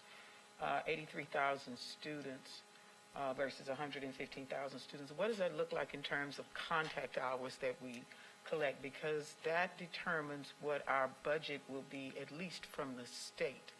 So if we have moved from, I look at 13, your unduplicated enrollment, if those students were taking 2 classes and they decide to take 1, then we take a significant hit. So in the continuing education units enrollment, that was one of HCC's strong suits, and having that to shift requires us to really understand what the mindset of the people are in terms of what they're choosing to be educated in the short term.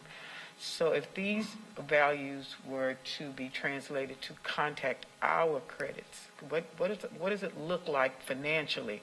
What do the contact hour dollars look like? And we could have a better understanding of what the ebb and flow is of the enrollment. And then that tells us percentage-wise how each of these groups can affect us either profoundly or negatively or positively. The annual international enrollment, I can understand the dramatic drop. I can understand the finances. I live in an international community. My neighbors are not in a financial position to attend college right now. So it is very difficult for them. So the dramatic drop there makes sense to me. It's personal. So if you will submit to us what the contact hours look like and that dollar value. I don't know, is it $3.13 per contact hour or something? It will tell us what we look like financially and what we're going to have to do fiscally in order to at least, if not land on our feet, come close to break even, because we will have to in order to survive yet another pandemic and yet another shutdown. And these things are dramatic for community college. We are the higher education institutions that can flip our script faster than the other higher education institutions. Yet some of us as community colleges are not doing as well.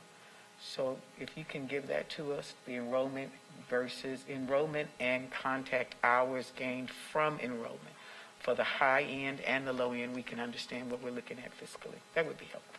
And thank you, Trustee. I think that's an excellent point. In fact, that information will be part of the presentation as part of our budget discussion. It's how we will calculate revenue and tuition expenses. But I do want to share that we are up indeed in contact hours, a little over 2%. Don't quote me on the exact number. So while the head count is down, we're funded on the number of contact hours that students take. The more hours a student enrolls, the more for which we're funded.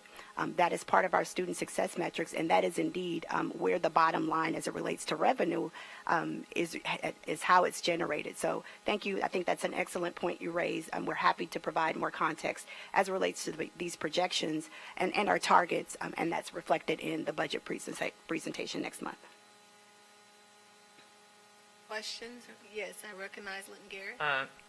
Dr. Grace, thank you for the presentation, and I appreciate the fact that you did mention strategies to recover enrollment, but strategies are good, but to me they're a little soft because our enrollment is down significantly. I think we need some aggressive strategies. As Trustee Tamez was saying, that, if we have to be boots on the ground, if that's what it takes to make a change in enrollment, then, we're willing to make that happen. Well, we're always looking for new recruiters, so we're happy to put you in the training with our new admissions advisors, but I agree with you, Trustee, which is why what we haven't realized yet, where we think we're going to see the most significant impact, is the work of the admissions advisors. We know that we don't get all of our enrollment from high school graduates, but having that physical presence is going to make a significant impact. We're excited about that. Remember, this is the first year. Many of them are still being onboarded, so we won't realize that enrollment growth until next year. That's where we expect to articulate the ROI for your initial investment, and we're excited about it. 46 new advisors is a great start. 46, yes. That's a great start. Thank you. Recognize Laredo. Thank you for the presentation, to you and to also the group that did the presentation. All the ideas are great, the numbers are there, but let's not lose focus that, we have a great project, a great program, great facilities, and we just need to get the word out there. And so one of the other ideas besides all these, I thought, is I was talking to someone earlier, and I said we need to go out into the faith-based institutions, because they still have a voice in their communities. They have an audience, and that's an area that when we need something, we go to them. And so, and I know that we have a great pastors organization, and so we just need to work with our partners more, be more aggressive in working with them. Partners in the charters, partners in the private, partners in the ISDs, and they need to see these numbers too. We need to put it out so they can see. Sometimes just hearing us is not enough, but I know that our presidents just are out there, and so we thank them for that, so it's not like we're not doing anything, but we just need to step it up and do more. I know Trustee Flowers and Trustee Cynthia, we were in the parade Monday, And so we were recruiting. As we were going down the parade route, we were recruiting and telling them, you know, hey, come on board. We're waiting for you at HCC. And so that's the kind of things we need to do out there. Just encourage them when we wear our shirts. We're the voice for HCC. So, yes, I'm on board, ready to do what we have to do and just get the word out and bring them in. We will, and thank you. Thank you. Thank you, trustee. Yes, I recognize Glazier. Thank you, Madam Chair. I appreciate the presentation. Definitely goes into a lot of numbers and details, which are important for us to understand and comprehend. I just want to make sure, enrollment is kind of one of the marquee numbers for us, but it's not the only number. I remember having a discussion, we had a discussion with the chancellor early on, and he kind of convinced us it wasn't all about enrollment. It's about throughput, it's about retention, it's about graduations. It's about serving our community and our mission, which is to close gaps in learning, to reach out to underserved communities, to serve the disabled and other folks that don't have opportunities in other institutions. That's why we're franchised here to do this. And I'll make sure that's covered in our drive here. I mean, yeah, all boots on the ground enrollment, but it's enrollment is just one facet of what we've got to do. Looking at these numbers, it reminds me of the industry I'm in and that I've been in for many years, and it's very cyclical. And normally this industry isn't cyclical, but because of some external forces between Harvey and COVID and things, we're having to deal with that. And in my industry, I can do the best I can with what I can deal with. There's certain things I can't control. I have to react to. I have to adapt to. When people tell me when oil's $100 a barrel, it's like, oh, I just walk up to work and there's a briefcase of money sitting there. But when oil's down around $10, $20 a barrel, I can be the best guy, the most innovative, the genius on the block. But my numbers aren't going to reflect it because I don't have the impact on what's going on around me. I can only do what I can do. And I'm sure that our administration and leadership is doing what they can do about what they can do, and I do appreciate that. And I just want us to know that the numbers are, we can deal with some of it. But we do have to face the fact that, as you mentioned, we're in a competitive environment for students, and we really have to think about how do we fit into that with other institutions, and how do we answer the taxpayers that we spend lots of money recruiting students from other entities that are paying taxes. That these are hard questions to answer. But we have to come back and show that we're a valuable institution in the community, that we serve all aspects of the community. We have to reach out to areas that may not show the best rate of return on investment, but that's, rate of return on investment is not our only mission. It's not our sole mission, which other institutions it could be. So as long as we, I think, stay focused on that, but we're always going to have to be in a spot where we have to be innovative. We're going to have to squeeze our wallets tight. I've been through downturns, and you really have to get creative. I'm sure that this institution is not too different from mine. When there's downturns, my most valuable asset are my people. The people that work for me are what make my company. You can get assets, you can buy a building, and the values of those go up and down between inflation and things. But to make a true rebound, you have to have the people in your organization, because you don't rebound on assets alone, you rebound on people. So, I had to make tough decisions on who to keep and who I couldn't, but I definitely was focused on the people, knowing, when it comes back, it's not how many machines or how many buildings I have, it's the people. I can get the rest of that stuff when it turns, but it's hard to find the right people. And I'm sure that our institution is going on the same way, thinking, well, in a downturn, we've got to make sure we keep the right people and keep them, because when it does turn, those are the people you're going to want to have. And it grows the culture of your institution when the institution realizes that, or the people in the institution realize they're an asset and that they're not just a number and a statistic based on some of these graphs that we have little control over. So I appreciate what you're doing. I've got some shoes. I can knock on doors too, and whatever it takes. But again, that's just one facet. It's the true measure of our institution is how we weather the storm that we really don't have control over, and how innovative we are. So thank you for your time. I appreciate it. Thank you, trustee. Madam Chair? Yes, I recognize trustee Reichert. Thank you, Dr. Grays. I echo the sentiments of my colleagues. This is certainly a priority for us. I know our major job as trustees is to develop the priorities and to see that through the budget. And I hope that the budget that's coming up really shows that this is a real priority for us. And I'm truly appreciative, at this point. I know we looked at our crises, our Harvey, our pandemic, and we approach it in a way where we can use it as a learning experience to build on in the future. And I think that has given us a great base. We were recognized in, U.S. News and World Reports for one of the best online programs. And that, we saw our best during crisis. And, we really saw how our program can shine. And, I really look forward to building on kind of the crisis education we had to create in terms of creating online and the lessons we learned through that. So, nobody wants the crises we have, but at least we learned our lessons from it. And I look forward to see where we take that building on that. Thank you, Dr. Grace. Thank you. Thank you. Okay, and as I wrap up, and this is information requests later, I think based on what I've heard from my colleagues here, all great input and great presentation, and even some of which they've spoken about. You're on top of it. It's listed here, and so I want to recognize and acknowledge that. So this is probably for Mr. McGee.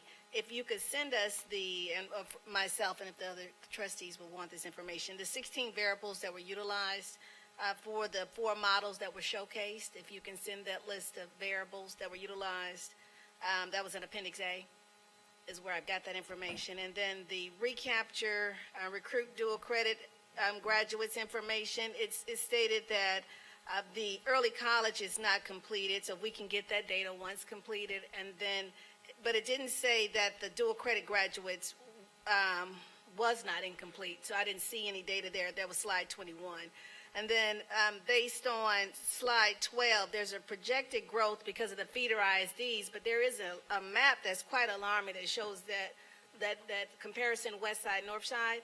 But if you can kind of send us information on what you're basing that projected growth within the feeders so that we can kind of see what the trends are within those specific districts maybe, or, what we're dealing with. And we know we're dealing with a lot of things, as has been pointed out by everyone.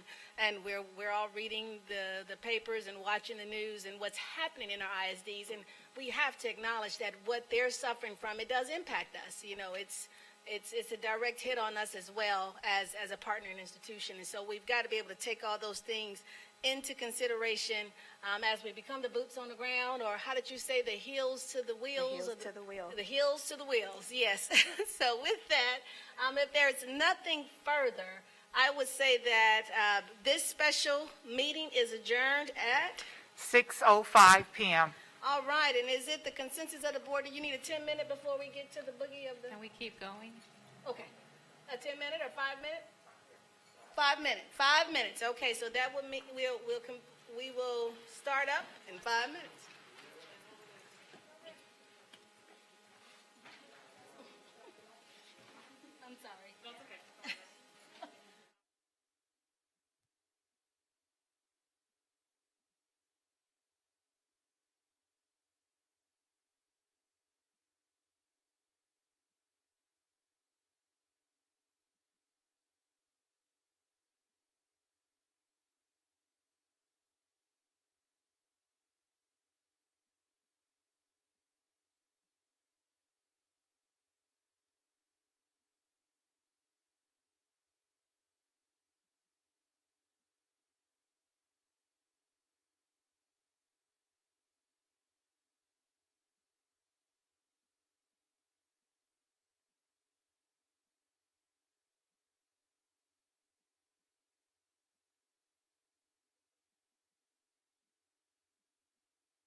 Mrs. Simon.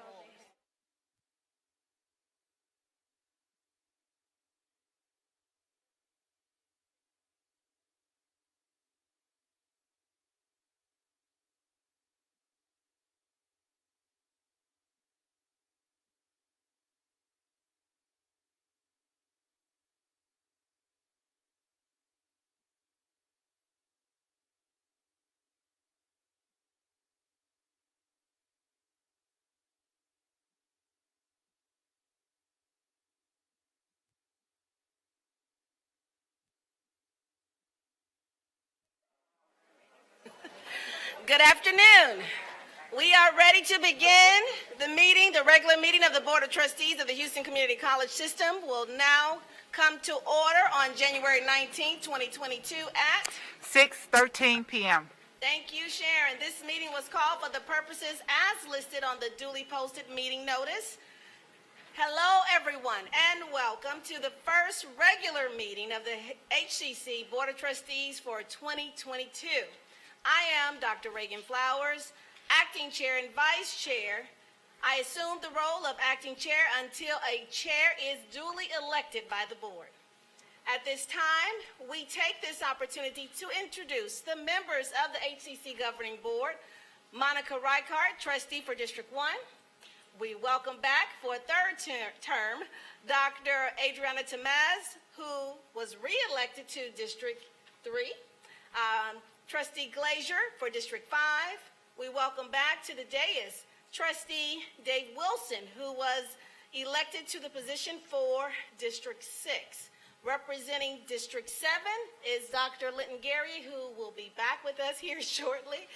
She is representing District 7. We have Trustee Laredo, who also was reelected for a third term to District 8. And Dr. Prieta Vanderbilt-Stallworth, Trustee for District 9. And finally, I am excited to have been elected to the position for District 4.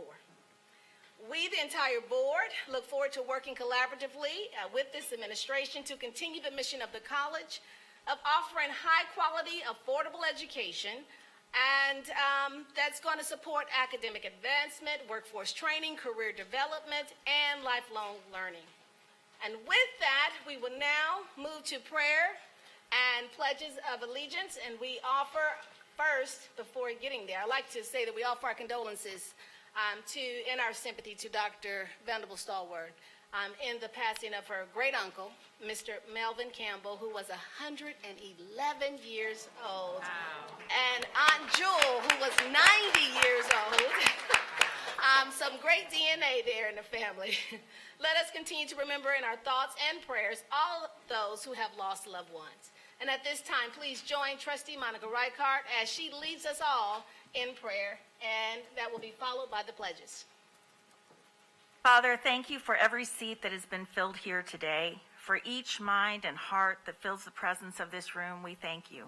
Only you truly know what we are setting out to accomplish today. We have an idea, a vision, hints, and daily instructions. We have talent, abilities, and time to work. However, only you can see in perfect detail the end of every beginning, every project, every season, every life. Nothing is ever in vain, for even mistakes and missteps are used for good. Bless this meeting today, all those present, as well as the lives of those who we will encounter after, ready to make every moment count. Amen.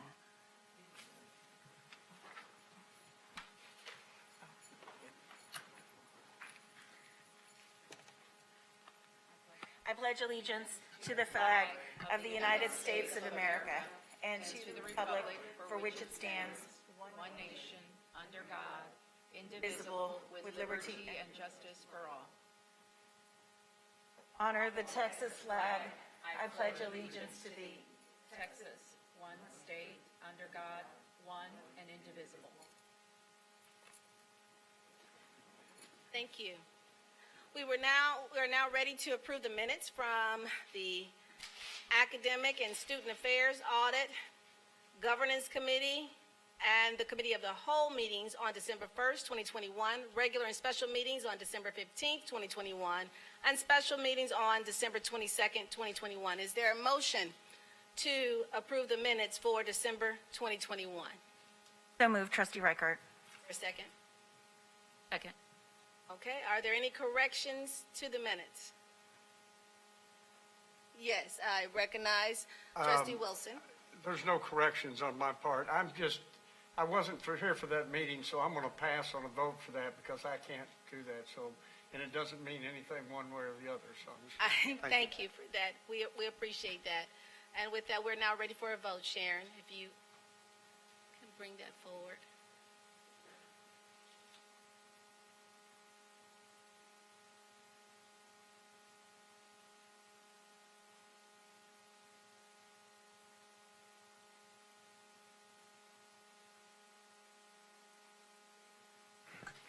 Voting has concluded. The motion passed unanimously passed with a vote of 7 in favor. 1 second. Thank you, Sharon. We will now move to our awards, presentations, and recognitions. And with that, we have Todd Duplantis, who will be moving this part of the agenda forward for us. Good evening. It is a pleasure to recognize the Barbara Bush Houston Literacy Foundation and Chenier Foundation as two of HCC's private foundation partners who have together generously supported Houston Community College's adult literacy programs.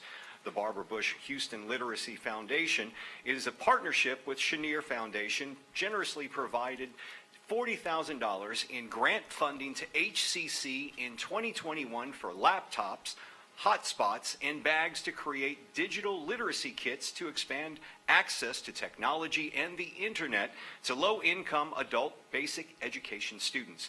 At this time, we asked Dr. Julie Baker Fink, president of the Barbara Bush Houston Literacy Foundation, and Wendy Craven, executive director of the Chenier Foundation, to join the trustees and chancellor in front of the dais for the presentation. They'll be joined by Karen Schmidt, president of HCC's foundation, Dr. Christina Robinson, director of HCC Department of Work-Based Learning and Industry Partnerships, Christina Perez, and other foundation members also will be present. Please come forward.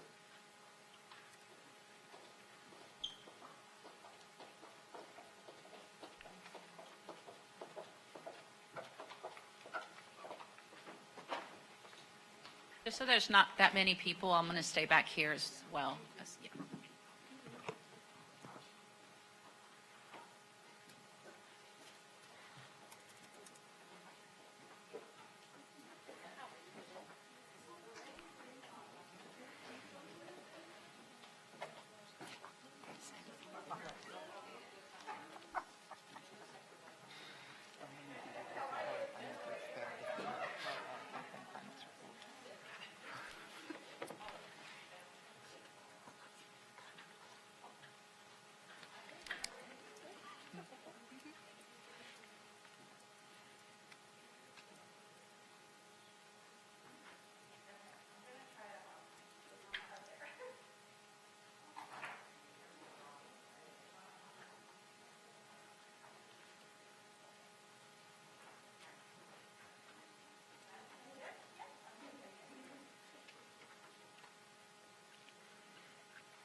And thank you, everyone. And trustees and chancellor, please remain in front of the dais for the next check presentation. At the conclusion of the check presentations, we'll have remarks by our donors, HCC Foundation, and others. We're now pleased to recognize the success of the 2021 HCC Foundation Faculty and Staff Campaign, made possible by the generosity of HCC employees who contributed over $142,000. That's right. And that's on behalf of our HCC students. The campaign total includes the success of the 2021 Bedichek Orman auction, the capstone to the annual giving campaign, which raises valuable support for faculty professional development. A portion of this year's auction proceeds also benefit the Joyce Roberta J.R. Miller Alper Emergency Fund for adjunct faculty. We're also grateful for the generous investment of our dedicated HCC faculty and staff who elect to make a personal philanthropic donation on behalf of Houston Community College. At this time, it's my pleasure to invite the HCC Foundation Board Faculty Liaison, Dr. Antrice Baget, who's right there, for the presentation, joined by Karen Schmidt, the HCC Foundation President.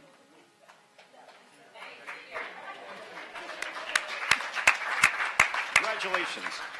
Thank you very much. Thank you, trustees and chancellor. You may now return to the dais.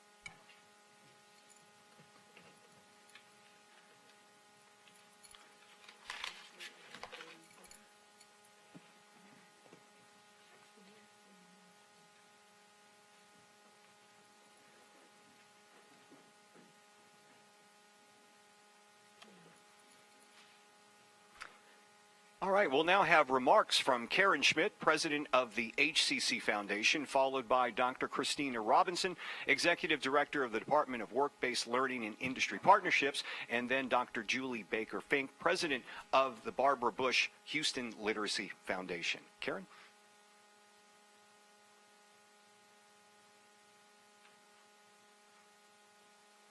Thank you, Chancellor Maldonado, Board of Trustees Chair Flowers, and trustees. It is a pleasure as the president of the HCC Foundation to recognize the Barbara Bush Houston Literacy Foundation as one of HCC's private foundation partners who has provided funding for laptops, hotspots, and bags to create digital literacy kits to expand access to technology and internet connection to low-income adult basic education students. Cheniere Energy has become a partner for this project through the Barbara Bush Houston Literacy Foundation, and we are so excited to be able to work together. The literacy kits are our inaugural project with the Barbara Bush Houston Literacy Foundation, and we believe it is a great beginning to a long and fruitful partnership as we work together to combat literacy issues within the HCC community. I now like to introduce Dr. Christina Robinson, Executive Director for the Department of Work-Based Learning and Industry Partnership, who will share more about the projects. Christina? Thank you, members of the board, trustees, Chancellor Maldonado. I am deeply grateful for this partnership with Cheniere Energy and the Barbara Bush Literacy Foundation, which together supported Houston Community College's adult literacy programs. It's an honor to award these $40,000 in laptop and hotspot kits. These kits will be distributed directly to students of Nova Academy for Adult Education, which is a partnership through the Tejano Center here in Houston. As you may or may not know, the south side of Houston is a very high-need area with a large population of non-English speaking residents with very low literacy rates and increased poverty. Houston Community College and the Tejano Center for Community Concerns collaborated to establish the Nova Academy for Adult Education, specifically to serve this audience. The Nova Academy provides high-quality, innovative education leading to student success and the completion of workforce and academic programs. The laptop kits will enhance the access and ability for students in this area to attend and be successful. This $40,000 grant is a significant investment in this community, and we are so proud to be the recipient. This project will not only create an avenue for current students to become digitally literate, but it will continue to positively affect future cohorts as additional students check them out every semester. First Lady Barbara Bush so gracefully stated, "If you help a person read, then their opportunities in life will be endless." The Barbara Bush Houston Literacy Foundation is a force within our city working to improve the quality of life through literacy. On behalf of HCC, I want to thank the Barbara Bush Houston Literacy Foundation for their partnership with Chenier Foundation for their generous philanthropic donation and investment in HCC that will continue to allow us to make a difference in students' lives and make them digitally literate. With that, I would like to introduce Dr. Julie Baker Fink, President of the Barbara Bush Houston Literacy Foundation. Good evening, trustees, Chancellor Maldonado. With me is Wendy Craven, Executive Director of the Chenier Foundation. And on behalf of Neela Maria Bush and our Board of Directors, we are so pleased to join Chenier Foundation in supporting Houston Community College, our efforts to bridge the digital divide and boost the skills of adult learners.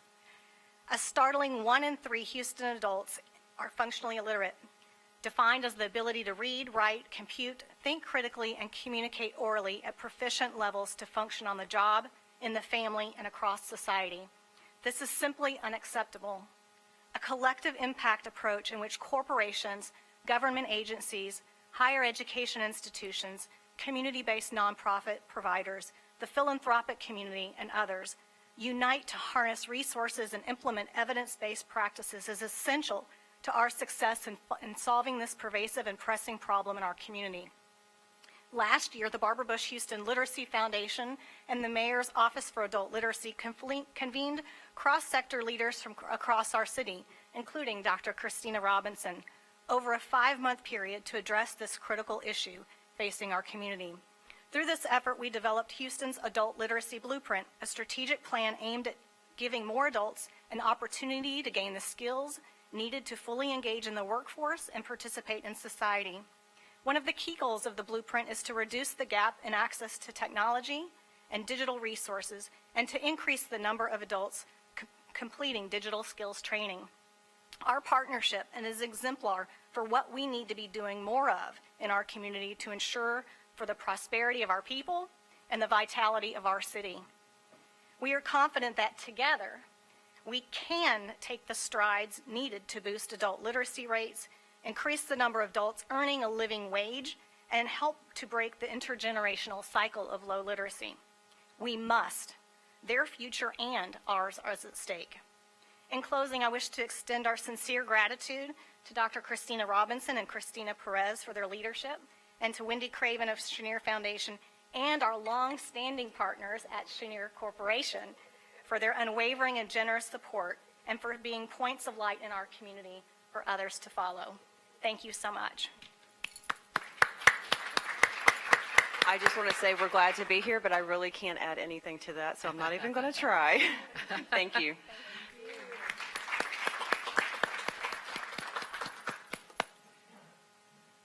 Thank you once again for your contributions. At this time, we invite HCC Foundation President Karen Schmidt and HCC Foundation Faculty Liaison Dr. Antrice Baget to the podium for brief remarks regarding the 2021 Faculty and Staff Campaign. Karen?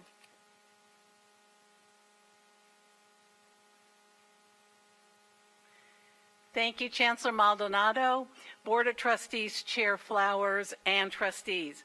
I'm honored as the president of the HCC Foundation to acknowledge the outstanding results of the 2021 Faculty and Staff Campaign and to express my sincere appreciation to all the HCC faculty and staff who helped make our annual campaign such a wonderful success with their generous support. Our employees' generous philanthropic investment in HCC year over year increases our ability to make a difference in the community we serve. With immense elation, I want to thank our foundation faculty liaisons, Dr. Baget and Dr. Lawson, for their leadership on the foundation board and on behalf of the annual employee giving campaign. Their commitment and passion for HCC students continues to take us to new levels of fundraising success. At this time, I'm pleased to introduce Dr. Baget to say a few words.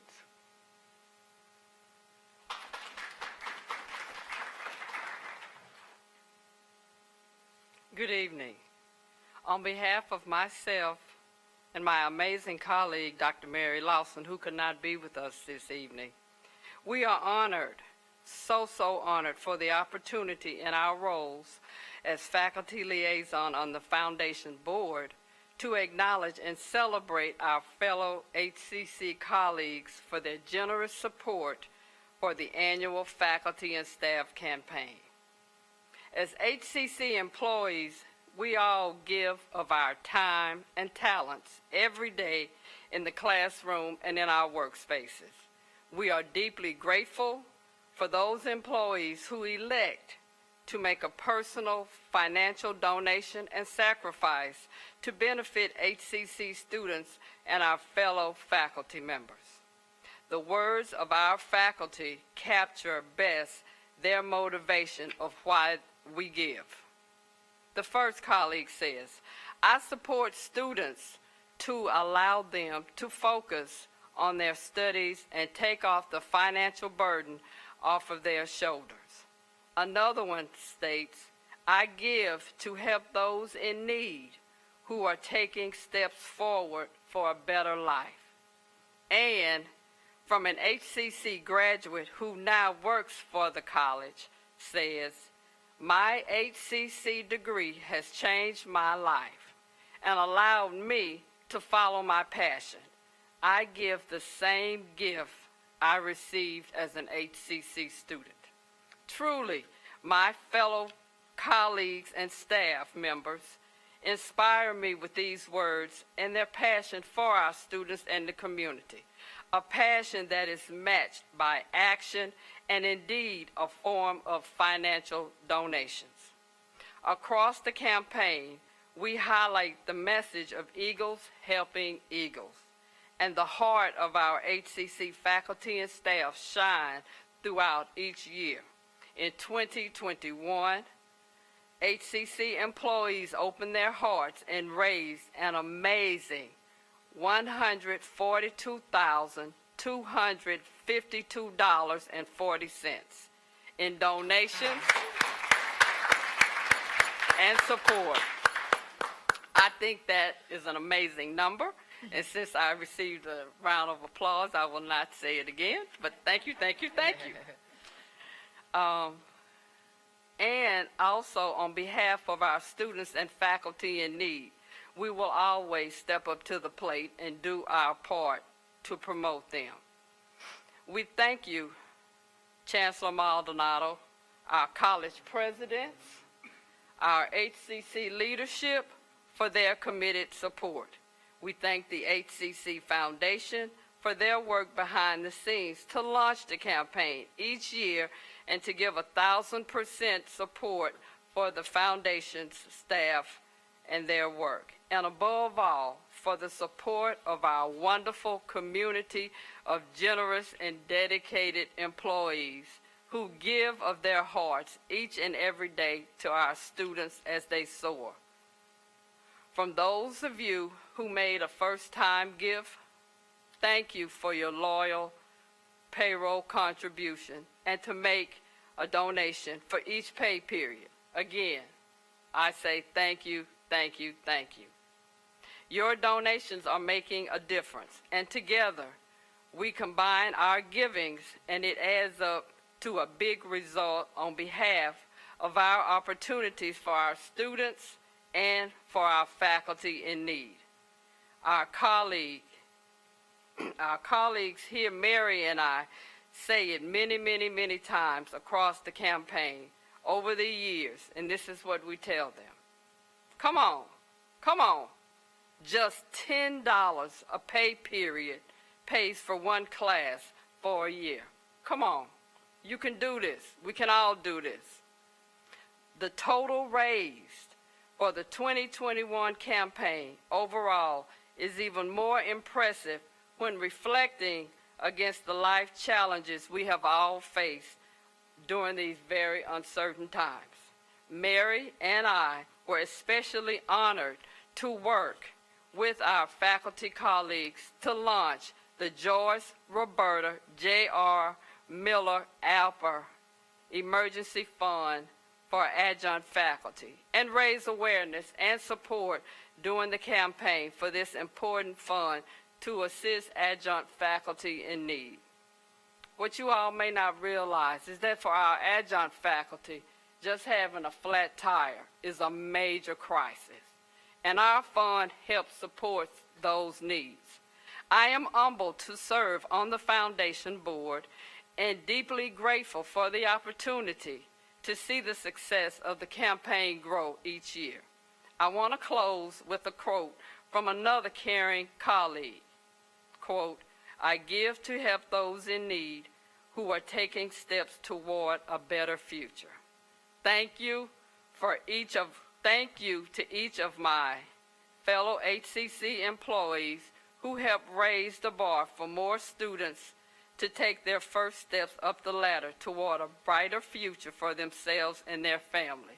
We are all HCC proud. Thank you. Madam Chair?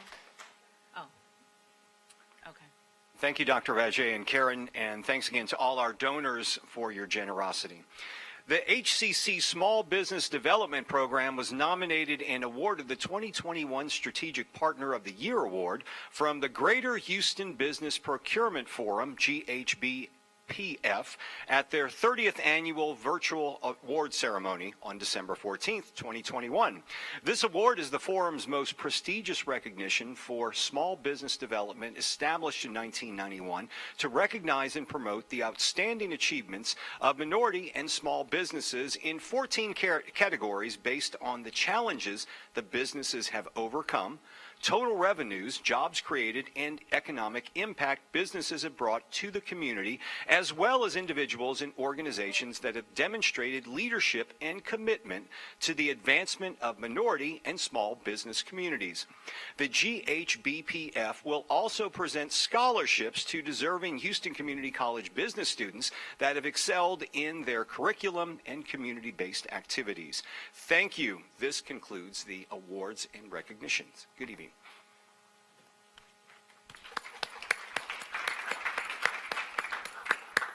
And before we move forward with the agenda, I wanted to give my colleagues an opportunity to give some remarks, because we've got so much to celebrate right now, right? And so I yield to Trustee Temez. Thank you. Thank you. I wanted to thank the Barbara Bush Houston Literacy Foundation on behalf of the Houston Community College, as well as Wendy Craven. I don't want to butcher the foundation's name. What was the name of that foundation? Chenier, right? Chenier. Okay, Chenier Foundation. What a great example of two foundations coming together to do what they're doing to support those that we serve, especially our adult learners. And then thank you to our faculty and our staff. You make me proud. I'm proud to be a part of Houston Community College, but it's this kind of commitment and caring that exists among our faculty and our staff that really make me proud, and it touches my heart that you were able to raise this money amidst everything that's going on. So thank you so very much for everyone that's going to benefit from those funds. Appreciate it. Madam Chair? Yes, I recognize Trustee Reichart. I agree with my colleague. You know, we're nothing without our partners, really, and we depend on you so much. And so thank you so much from the bottom of our hearts. It's going to do so much good for our students. And also, thank you, congratulations for our awards. Sometimes I feel like we get so many awards that they get lost in the shuffle, but this is a particularly important award for us, for small business and minority businesses, and I think that's incredibly important that we celebrate that as well. So thank you so much. Yes, I recognize Linton Gary. I share my colleagues' sentiments, and but I just want to thank you to come from my mouth, because it's really a touching thing. Dr. Bajay, you can say that number over and over again, because that is so outstanding, to raise that type of money, and also to the partners, Barbara Bush Foundation and the Chenier Group, to actually be concerned with those, so many people who are unable to help themselves. and don't really have the direction or the guidance from anyone, to reach out to them and pour your passion and monies into them and help them create a better future for themselves is outstanding. So again, thank you, and thank you to our faculty and staff as well. I recognize Trustee Wilson. I would also like to add my personal thanks to the faculty, the staff, the Barbara Bush Foundation, and the Chenier Group. And I will commit and promise to you that we will be good stewards of that money, and we will spend it to the best benefit of our students. Thank you very much for your generosity. Recognize Trustee Glazier. Oh, I'd like to offer my thanks as well. I appreciate the philanthropic partners that we have. They entrust the money to us to get the job done. I know they have a choice of where they can donate their funds, and I appreciate that they donate it to us. I want to thank the faculty for their support and their commitment and their dedication to our students, putting their money where their mouth is, and putting such a significant amount of money on the table in the name of student success and student support. I appreciate that, and appreciate our institution for getting yet another award. I think we probably need an entire hallway to lay out all our awards, kind of like a high school trophy case, because we just get so many of them. And I think because we get so many of them, sometimes we don't appreciate all the hard work that goes into each and every one of those, and that they're a result of a lot of work and dedication by you guys, and I appreciate it. Thank you very much. Yes, Trustee Stallworth. It is so great to see the Barbara Bush Literacy Foundation, after working with them for 15 years, and for them to walk in the door today was just absolutely amazing. I really appreciate Julie Baker Fink's leadership. They have always been in communities of need, and they've always met those needs in a very, very big way. So I'm so thankful for them and the Chenier Corporation for doing this. And the faculty, you guys are amazing. I'm just over the moon about what you do to provide for your fellow colleagues and for your students. So thank you so much for your commitments, and we look forward to continuing to work with you. Trustee Laredo. I too echo all the sentiments of my trustee board members, is that thank you and congratulations, and we love partners because we know that at the end of the day, it's for the betterment of our students, our faculty, staff, and everyone. So again, thank you, thank you, thank you. Yes, I echo the sentiments of my colleagues here, and I also would like to extend on behalf of the board to Dr. Bajay our sincerest condolences to you and your family and the loss of your mom. Just know that we've lifted you all in prayer and your thoughts and our thoughts. So we wanted to make sure we expressed that to you. And with that, we're going to move forward with our agenda. Yes. Madam Chair, I'd like to request that Madam Chair and my colleagues consider moving hearing of the citizens up the agenda, being that we started later. So I'd like that consideration. I know we have Commissioner Rodney Ellis here, and I believe Commissioner Adrian Garcia, whose schedules are really tight. So as well as our community who may be here. So I would like that consideration to move them up ahead of the Faculty Senate and the Student Senate report. I make a motion, we move it up. Second? We don't need a second? Okay, so where's? No objections? Okay, then we can do just that. So a citizen desiring to appear before the Board of Trustees shall complete the application for a hearing 24 hours prior to the meeting and file said application with the board services offices. Time allotted to each citizen or organization shall be limited to 4 minutes. The board may stop any speaker who makes a complaint against a specific trustee or employee, or comments about the appointment, employment, evaluation, reassignment duties, discipline, or dismissal of a specific employee, and may require the speaker to resume his or her comments in closed session as permitted under the personnel exception to the Open Meetings Act. Today, we have a number of individuals who have signed up to appear before the board. The following have signed up to appear, and we will begin with Commissioner Rodney Ellis.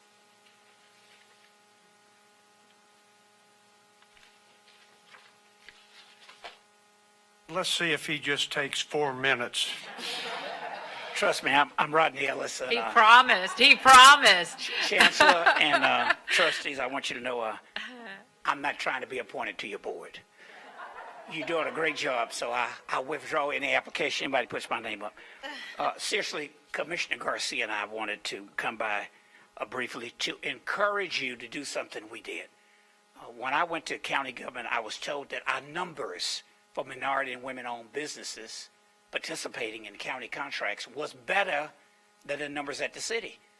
And so I asked my colleagues, well, show me the data. And eventually found out they didn't have it. So sometimes when I was in a bad mood, I'd take my glasses off and I'd say, you mean you don't know? Then I'd say the Russians know the data because it was a fashionable thing to do back then. We did a disparity study. You do a disparity study because that's what the law requires. A famous case before the Supreme Court in 1989, Croson case out of Richmond, Virginia, says if you want to have a program narrowly tailored to help minority and women-owned businesses level the playing field, you have to do this thing called a disparity study. State of Texas did it in 1991. I appreciate Ann Richards' leadership in supporting that. I appreciate Governor Bush keeping the program in place. Even today, Texas still has a program. We call it our HUB program. City of Houston used the state's disparity study to justify their program. County did it, the numbers came back, and we were all embarrassed. The capacity for minority and women-owned businesses to do contracting in our region, our county, is about 28, a little under 30%.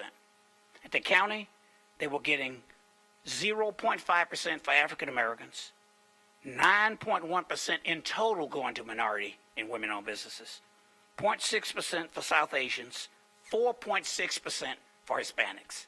We were all embarrassed because we didn't know. After doing that, we pushed Metro to do a disparity study. They did it. The numbers were better, but nowhere near what they thought they were. The Port of Houston did it. Their numbers were slightly worse than ours for African Americans. Commissioner Garcia and I decided to take $100,000 each out of our precinct budgets to encourage our community colleges and independent school districts to do disparity studies so they can legally set up a program. And we are here to encourage you to do this. I'll close by this. In 1969, I went to a high school in Houston that is now your main campus. It was San Jacinto High School. King was assassinated in 68, 69. I had to take 2 city buses from Sunnyside to get to that campus downtown. Chancellor had me take one of those standardized tests, and he said, Rodney, the test proves you be good at bricklaying. Now, even with my ego back then, I said, do you mean I'm going to own a brick company? Because I'm going to college. I'll be the first male in my family to do that. And I did 3 times, in fact. Now I look back. If I had gone into bricklaying at HCC, can you imagine how much money I'd have owning a brick company today? I want to encourage you to set up a program so the very students you're educating, like me, at that old San Jacinto campus, have an opportunity to build the schools that you're educating them in. So we put up $100,000 for community colleges, $100,000 for school districts. You can use your ARPA funds to go and do it. That's a better use of equity funds than anything else. Last point I want to make, at Metro, last point. When I went to Metro, the chair sent me one of those letters saying all of the awards they'd gotten for their small business program, and I made the comment, well, if you buy a ticket to my banquet, I'll give you an award too.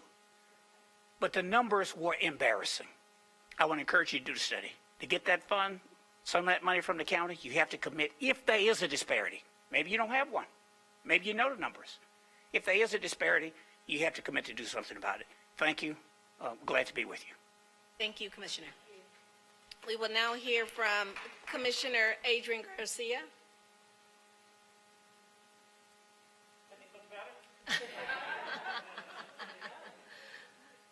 Fountain of Youth.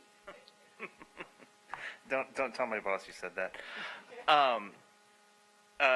Thank you, Madam Chair, honorable trustees. My name is Chris Banks, and I'm Director of Government Affairs for Commissioner Garcia, and I am here today to read a letter on his behalf from the Commissioner. Dear Honorable Trustees, in November, my colleague Commissioner Rodney Ellis and I contributed $100,000 each from our own precinct budgets to create a fund from which local education districts, including the Houston Community College system, can apply to conduct disparity studies on their own procurement practices. I write today to inform you of this new fund and to encourage you to seek this funding so that Harris County and HCC can be partners in building opportunities for all Harris County businesses. In July 2020, Harris County completed a long overdue disparity study, and the results were shocking. Despite 28.4% of the Harris County market share of eligible businesses being minority or women-owned, only 9.1% of county dollars went to those businesses. Only 0.5% of those dollars went to black-owned businesses. Only 0.6% went to Asian-owned businesses, and only 4.6% went to Hispanic-owned businesses. The results of those studies made urgent the need for Harris County to develop a minority and women-owned business enterprise program. We are in the process of building that program out and look forward to its implementation. However, the efforts of Harris County alone can only go so far to build a diverse base of county businesses. The more agencies with these programs, the more capacity is built for historically underutilized businesses, and the stronger all of our programs become. That is why Commissioner Ellis and I felt it was important to create this fund. The procedures for this fund are under development, but we anticipate that an application process will soon be implemented. I encourage HCC to take advantage of this incredible opportunity, and I have a copy of the letter for everyone. Thank you. And at this time, I'd just like to recognize State Representative Ron Reynolds, and thank you for joining us this evening. I would like to invite the citizen here, Amber Cora.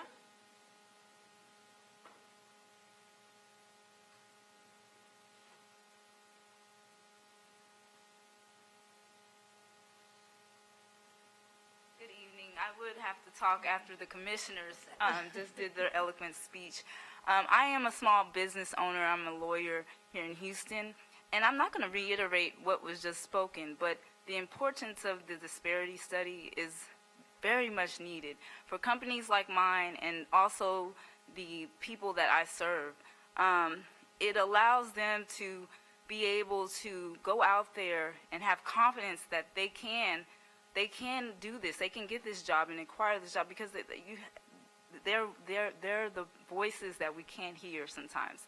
And just like with HCC, what I've heard all the great news that HCC has done for multitudes of minorities and just people in general throughout the city of Houston is just I'm astonished by it. And I just want to give a round of applause to Houston Community College for all the efforts that you've done. But in short, this disparity study is much needed in our city. For Houston Community College, and I believe it will benefit, and you really will see where minorities are lacking and where there needs to be improvement as far as the work that's being completed by the people that want to work and help Houston Community College become the outstanding pillar it already is. So that's all for me, and thank you for listening to me this evening, and you guys have a wonderful night. Thank you. Abel Garcia.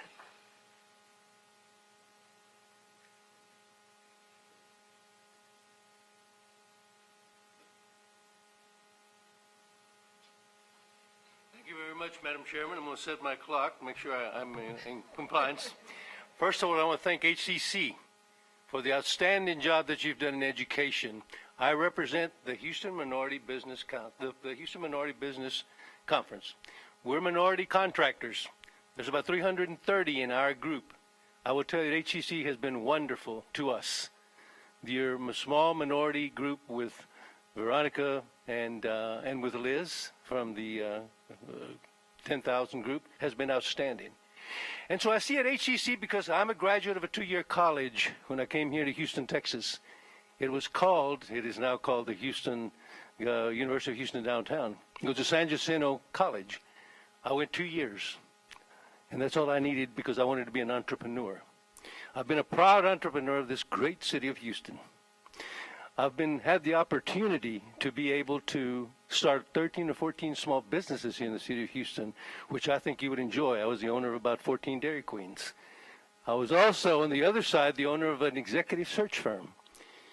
And I found that HCC is a wonderful college. Become an outstanding college. Do this disparity so you can go from good to better, from better to outstanding. I listened because, again, I've written 5 books on how to market yourself to the top. And I listened to the problems that you had, to the trustee that said that he was disappointed. I would be disappointed too. But you know, you're in a great position, if I may be so bold to say. It's only when your back is against the wall that you become creative, that you do outstanding things. You probably have outstanding people trying to get your numbers up. They're working as hard as they can with what they know. If I were you, and I'm not you, I would probably get 10 business women, successful business women and men that have turned businesses around and say, how would you do it? And then open your mind. Open your mind to their advice, because they will give you fantastic advice on how to do it. As a proud executive director of NAMAC, we went from 22 members to 327. From 3 corporate partners to 30. We're now the talk of the town and the taste of construction. Do that for education. You're already there. Please, please do the disparity study. Thank you so much for the privilege to speak to you today. Thank you. Jay Kurana, hopefully I pronounced your last name correctly. Jay Kurana. Jay Malone.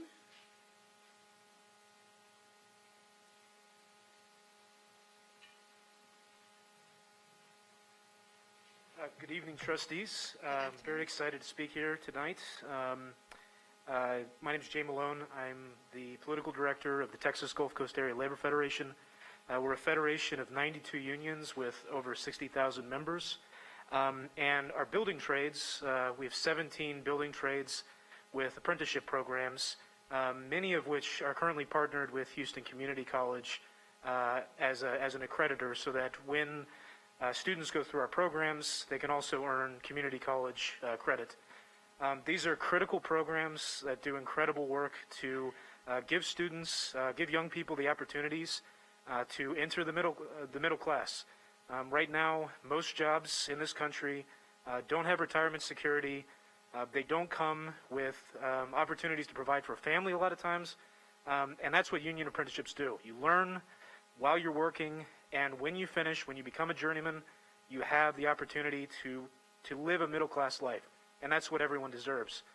I'm here tonight because one of our members from the Houston Federation of Teachers has applied to join you around the dais, Kendra Yarborough. Kendra comes from a union family. Her father was one of the founding members of Plumbers Local 68. And she spent her 20 years in education advocating for union apprenticeships because she saw firsthand what it does for families, what it does for working families. It can make all the difference in a young person's life to have the opportunity to learn skills that can give them real career opportunities. Kendra, on Monday, approached us, and our delegates from 92 unions voted unanimously to endorse her and support her for a position, because we believe that this, having Kendra on the board would give us an opportunity to deepen our collaboration with Houston Community College, to expand opportunities for union apprenticeships, to expand opportunities for practical experience for young people, and increase the good work that's already being done. So we strongly encourage you to consider Kendra Yarborough Camarena for the position, District 2, on the Houston Community College Board. And thank you very much for your time. Frederick Woods.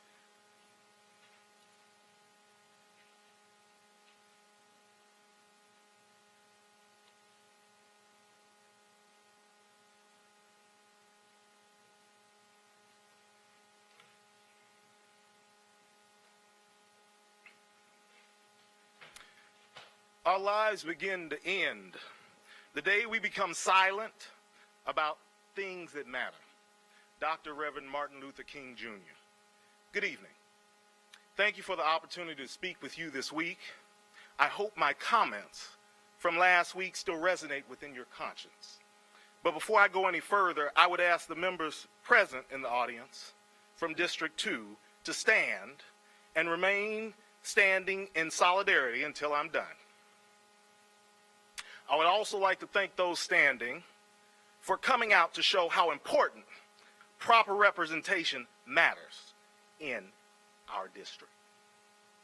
Today, we will not be silenced nor silent about what matters. Now it appears that the Board of Trustees before us heard our collective voices to fill the vacant board seat by appointment to our district instead of waiting months for a special election without representation. And so to the board, we offer our sincere gratitude. If indeed it is our district, then we ask you to continue hearing our voices in selecting our candidate to fill the position. See, our candidate is not a resume, nor easily summarized for comparison by any application. Our candidate is not work experience in board positions. Our candidate is well known in our district because our candidate is visible in our district. Our candidate was raised and is a product of our district. Our candidate made our district their home and raised their family in our district. So there's no question that our candidate knows the needs of our district. For our candidate understands the history of pain from broken promises. She experienced it firsthand. We stand firm in the belief that she possesses the tools needed to work collaboratively to overcome obstacles past and present, to make positive progress toward a better tomorrow. And there should not be a question when you go to vote. Over the past few weeks, you heard directly from District 2 community leaders, coalition of ministers representing Houston, Harris County, and the vicinity, super neighborhoods both individually and united, various elected officials, precinct judges, and even a former HCC board member, just to name a few. Our district, our community needs our candidate. So I thank you for your time and consideration. I have faith you will make the right decision in voting to appoint our candidate, Mrs. Kathleen Lynch Gunter. I yield my time. We appreciate your concerns. If the matters you raised are not included on the board agenda, state law, specifically the Texas Open Meetings Act, prohibits the board from discussing or taking action on these issues at the board meeting. The comments provided will be taken into consideration. Thank you all. And I'm going to go back up here. You're staying with me, Sharon, to the top. And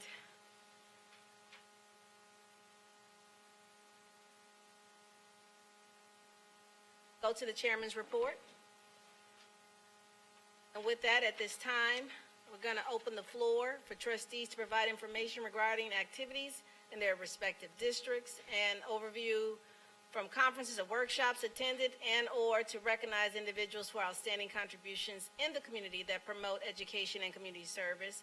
We ask the trustees to limit their respective comments to no more than 4 minutes. I'm sorry, would you? We can, however you all like. Would you like to start? Okay, I recognize Trustee Reichart.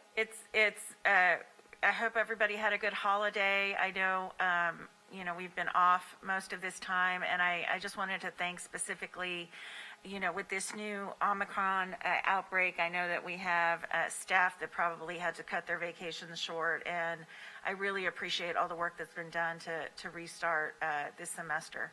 So thank you all, and I'm having surgery next month, so I'll be around more. So thank you. Trustee Tamez? Yes. As well, I always take this opportunity to thank each and every one of you, all of our faculty and our staff, Chancellor, the administration, everyone, for everything you do day in and day out, especially during these trying times. We came back from the holidays, and we're all experiencing, and we're, this Omicron, and we're sort of backtracking a bit, but another week or two, we should all at least have some normalcy. But you're the one who keeps, each and every one of you are the ones who keep HCC going, and so thank you for that. Appreciate each and every one of you, and God bless you. Trustee And Glazer. Happy New Year. Trustee Glazer.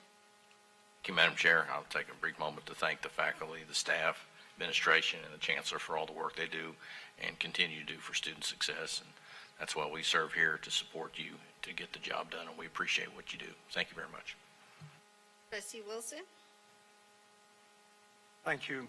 I'm excited to be back on the board again. I look forward to working with everybody on this board, and I think it's going to be a great year. I mentioned earlier about some concerns about enrollment, which we all have, but this board has the capabilities of solving those problems along with the administration, and we are going to solve those problems, and we're going to make this an institution that everybody can be proud of, even more proud of than we are right now. And I look forward to working real hard with everybody here to make that happen. Thank you for putting me back on the board. Trustee Lynn Gary. I want to say thank you as well to, excuse me, the faculty, staff, presidents, administrative staff, for getting us through last year. We managed to close on a better note than I expected, so I'm pretty sure a lot of you felt like that too. And I'm just grateful that you guys just hung in there and kept the institution running. And I must say thank you to board services, because you guys are just awesome. You work when we're sleeping, you know, and I just want to let you know that it's truly, truly appreciated. And I want to thank my colleagues, because, you know, sometimes we have to make some tough decisions. And you too, Chancellor, because, you know, I know sometimes you just wish we'd be quiet sometimes. But I just think it's great that we can manage to have those tough moments and the tough conversations and keep pressing forward to make HCC great. Trustee Laredo. Hello, everyone. I'm glad to be back, and thank you to the voters for voting me back again for beginning my third term. So, I just love to go out there and reach out to the community and talk to them about HCC. I had an opportunity in December to partner with one of our local restaurants, Toneraki's, who for 45 years he's been giving free meals at Christmas time to the seniors. So I have the task of finding 100 seniors. That is tough, because, you know, the seniors, what I tell them is that, you know, they were before the cell phones, before all of that, but yet they can still communicate. So they call each other and tell each other, did you hear about this event? And so we had about 125 show up. And thanks to our president, Francis Villagrande, that gave them some coffee cups. That was another battle there too, because they were different coffee cups. And so you said, how come that one got the tall one and I got the short one? So it was good to see the spirit of our community and our seniors. So that's something to look forward to when we get up to that age, is that, but we love our community, and I told them about the classes we have to offer as well. And so I was also proud and happy to represent HCC on our carriage. We were the queens of the day with our carriage. And as we went through the parade, the MLK parade, the children were really thrilled to see the horse. And so I said, what about us? They go, that's a pretty horse. What about us? So the horse's name was Silver, and we were the gold. So anyway, it was great. I look forward to working with our trustees. I look forward to working with our chancellor and the community, and to our presidents. Y'all are doing a fantastic job, and all our faculty and our students. I wish them well as they begin their new semester. To our partners in the universities as well, congratulations, and we look forward to the next graduation. So thank you. God bless you. Trustee Stallworth.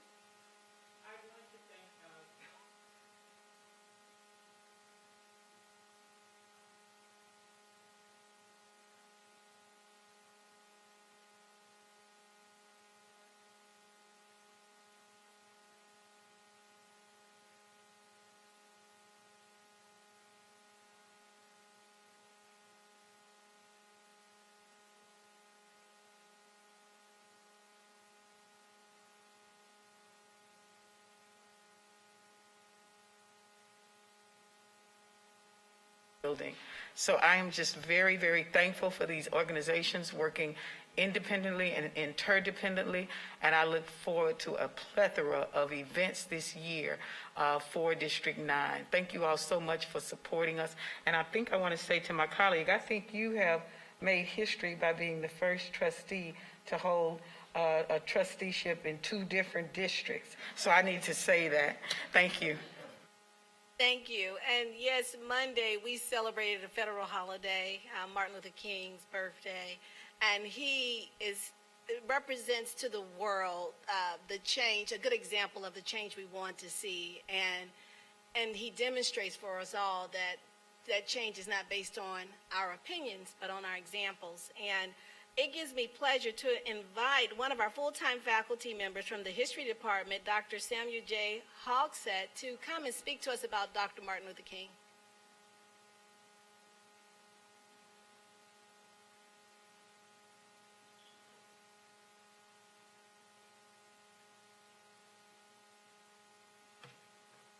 Thank you, Dr. Flowers, Chancellor Maldonado, and trustees. It's kind of hard to talk 4 minutes about such a great man, but I'm gonna keep my comments short and sweet and to the point. Reverend Dr. Martin Luther King's, he has a legacy of resistance. Leading by example, Dr. King taught us many life lessons: to fight the good fight, speak the inconvenient truth, and confront the powerful, armed with persistence, fortitude, and moral courage. Using the tactic of nonviolence, he espoused love in the face of hate. The Reverend Dr. Martin Luther King first appeared on the national scene in 1955 as a principal leader of the Montgomery bus boycott, where after 381 days, he savored the thrill of victory. Despite that victory, less than 18 months later, he would taste the agony of defeat in Albany, Georgia. Yet his newly founded Southern Christian Leadership Conference confronted the entrenched racism in Birmingham, Alabama, and scored a hard-fought victory that was soon, unfortunately, tainted with tragedy as a Klan bomb killed 4 young black girls in the 16th Street Baptist Church. The movement continued despite murder, beatings, and intimidation to confront the posse men and Bull Connor's policemen on that bloody Sunday at the Pettus Bridge in Selma. His I Have a Dream speech during the March on Washington for Jobs and Freedom so supremely articulated a shining vision of a brighter future that his words were indelibly linked to struggles for freedom and justice the world over. His perseverance contributed to the Civil Rights Act of 1964 and the Voting Rights Act of 1965. When he took the fight north to Chicago, my hometown, until I got here, he stated that Mississippi could come to Chicago to learn how to hate. Yet he did not allow defeat to deter him or his mission. In his famous Riverside speech, he challenged the power structure to address poverty in a nation of plenty and to cease the waging of unjust warfare. Dr. King issued a challenge to each of us to make our world a better place, to make ourselves better people, to walk the talk, to live in peace and harmony as brothers and sisters. It is incumbent for us to heed the challenge of Dr. Martin Luther King, fight for what is right and just, do the right thing because it's the right thing to do. Let us remember the lessons and fulfill the dream of the man of peace, Reverend Dr. Martin Luther King, Jr. Thank you. Thank you. Wonderful. Thank you. And I'd also like to thank my colleague for sharing her birthday with us. As we rolled through the parade, Dr. Laredo celebrated her birthday. I think she turned 27 or something. Yeah. So happy birthday. We hope it was a wonderful celebration, and we wish you many more returns. The schedule of upcoming board meetings, we have the following. We have committee meetings February 2nd at 12:30. Committee of the Whole meeting February 2nd at 4 p.m. Special meeting workshop on February 16th at 2 p.m. Regular meeting on February 16th at 4 p.m. The meetings will be held at the HCC Administration Building, 3100 Main Street, second floor auditorium, and will be posted according to the Open Meetings Act requirements. And this concludes the chairman's report, and we will now hear from Dr. Maldonado, our chancellor, the chancellor's report. Thank you, Madam Chair. Trustees, my report's brief. I want to share some data with you. We had a boatload of data that was presented, but following the beginning, I think we started doing this about 3 months ago, is taking some time to share data with the board because there's just so much of it. And the more that we get used to seeing it, the better off we'll be able to grasp it. This slide shows the effect of the pandemic on student retention. We heard some about this earlier, and the recovery that we're making from it. And this is due to the phenomenal staff that we have and faculty that's supporting our students. And the first bar, the light-colored gold bar, is our student retention in their year before the pandemic began. The hash bars are the retention for the first cohort of students that were affected by the pandemic. They entered in the fall of 2019, then during their second semester, the pandemic hit in March of 2020. For these students, the time was difficult. Some left because they felt unable to participate in online learning. Others lost their jobs, but we see that our retention dropped quite a bit for students of color. The effect of the pandemic is apparent, particularly for Hispanic students, and so is HCC's recovery.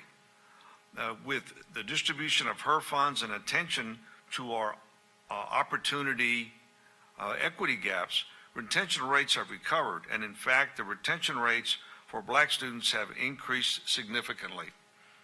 Asian students were at 63% in 2018, with a decline of 3% for the fall 2019 cohort, and as of fall of 2020, the retention rate has increased to 61%. Black students were at 42% in 2018, with a decline of 2% for the COVID year that started fall of 2019. And as of fall of 2020, the retention rate has significantly increased to 46%.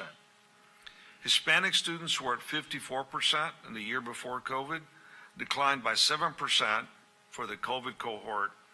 And for the current year, in fall of 2020, the retention rate has increased to 54% again, meeting where we were prior to COVID. And white students were at 45% in 2018, with an increase of 1% during the COVID year, which bucked the trends for the other student groups. And as of fall of 2020, the retention rate remains at 46%. So this is an interesting snapshot of where we are right now and where we've come from. And stay tuned for a lot of good things to come. A lot of our efforts are going to start gaining traction, and we're going to start seeing results, as we heard Dr. Grace present earlier. A lot of data, a lot of good movement going on. We'll be coming back to the board to share even more data as we go through the budget process. And again, these results are due to the development of our student learning, increased modality, support for the modality, student support, and committed faculty. Thank you to all of our employees that participate in student support, which is really all of our employees, because that's what we're focused on and that's what we're here. The outlook for February, you've heard some from the board chair. The snapshot here is approval of honorary degrees for 2022. The trustees should have received a memo from me requesting their input. We'll be getting an update on online college and our focus moving into next year in expanding opportunities for online access through marketing, the faculty development, and really upping our game in our online college offerings. We'll be hearing from veteran and military affiliated students and the success that they're having and the challenges that they're having. We'll hear the internal audit quarterly report. We'll go through some board annual training, and we'll begin the FY23 budget development process. One College Initiatives financial outlook.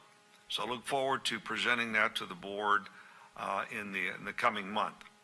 At this time, with the board's chair's permission, I want to ask Dr. Antrice Paget, the Faculty Senate President, to come forward and make a report.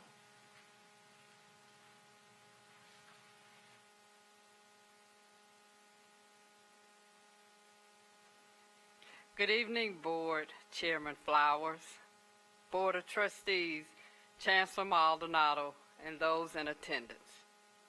Each month, we hear messages on student success and its impact on students, the institution, industry leaders, and university transfer, and the larger Houston community.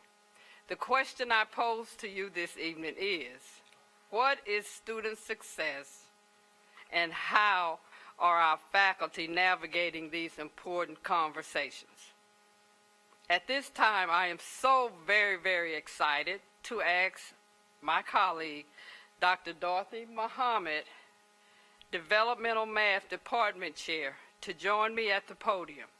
Dr. Muhammad will highlight the work that the Faculty Senate Student Success Committee is doing to support faculty as we strive to improve the overall college mandate of improving student success rates.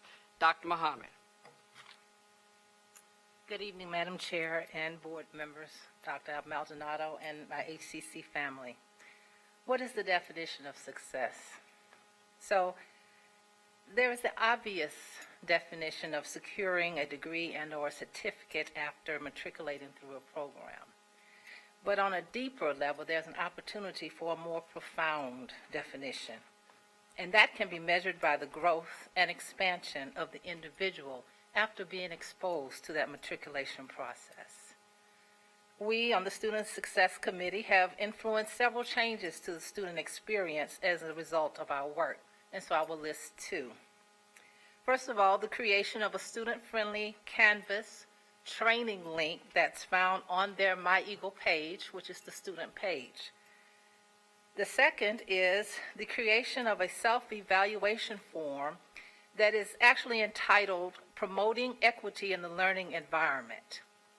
This form is disseminated to the faculty each semester, and it allows us the opportunity to delve deeply and to address the possible implicit biases that may unduly influence our interaction with our students in non-affirming ways. It reminds us to stay committed to the principle, the JEDI principle, which is justice, equity, diversity, and inclusion. So what's next for us as a committee? Well, two things. First, advocating for easy access to the Student Bill of Rights via the student portal. We are asking for this because it is difficult for someone to advocate for their rights about which they have no knowledge. The second thing we're working for is to promote more student participation in the evaluation of their educational experience. This is a crucial step, especially for the more historically alienated populations. Why do I say that? Because it requires that they take a deep dive into themselves to determine their needs and whether their needs have been met. I'd like to end with this idea. An education will introduce you to knowledge. A good education will introduce you to the knowledge of new people, new things, new experiences. But a great education will introduce you to an ever-evolving and growing you. That is the intrinsic charge of a student-ready institution, and that is what we strive to promote as the Student Success Committee. Thank you for your time. In closing, I hope all in attendance understand the role of the role student success plays in our faculty senate discussions and deliberations. Thank you.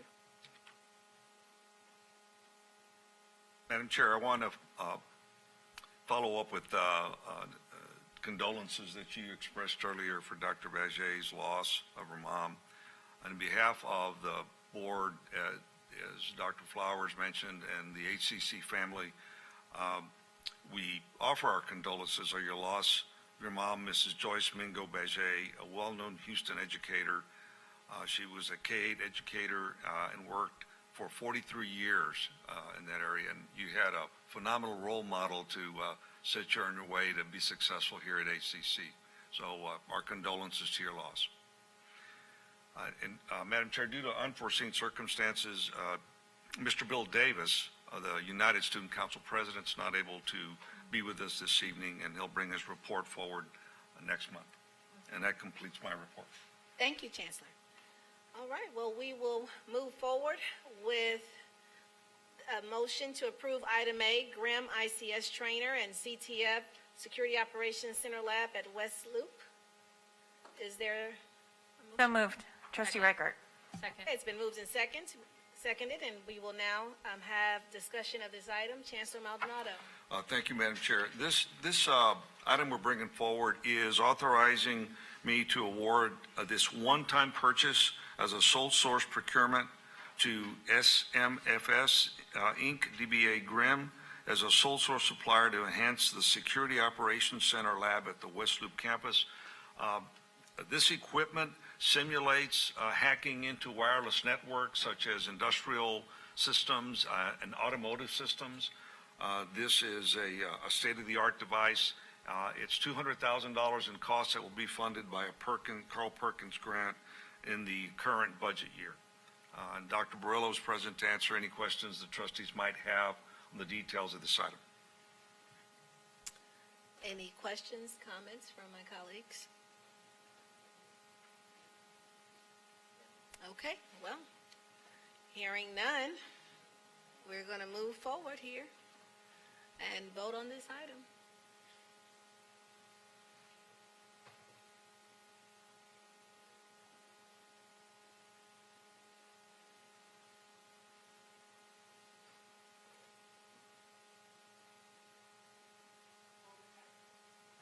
Voting has concluded.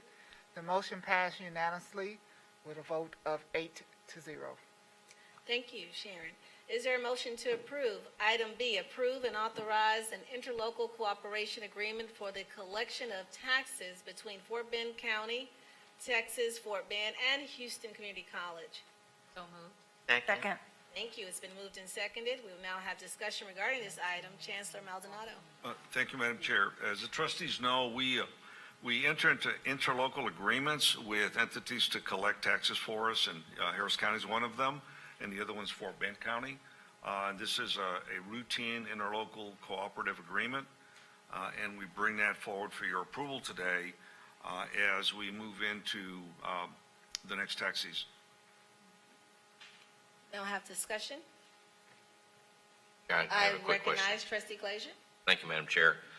Quick question of the administration. I noticed in the fiscal impact, the description goes, the cost goes from 35 cents per partial to 40 cents, which is about a 14% increase. Is that typical of what we would see year over year on an increase for costs to collect the monies?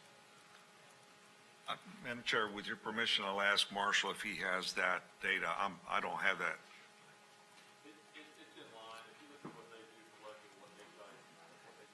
You can turn on your microphone. You think think I could do that all day long and forget at night. Thank you, sir. Yes, that's in line, sir.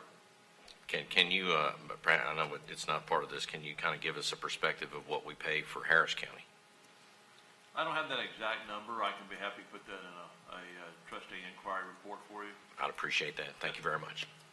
Thank you, Chancellor. Thank you, Madam Chair. Questions or comments? Okay, we will now vote on item B.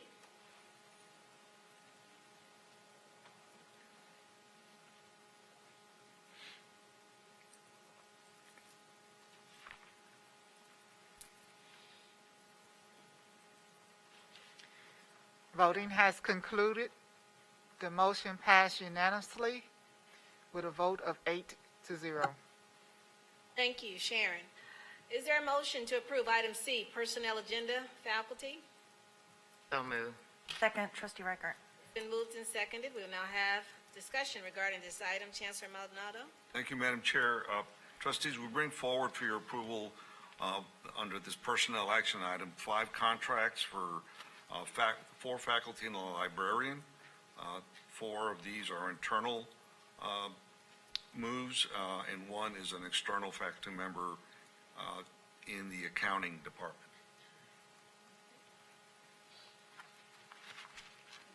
Questions, comments? Yes, I recognize Trustee Wilson. Are these all budgeted positions? I'm sorry, I didn't hear you. Yes, sir.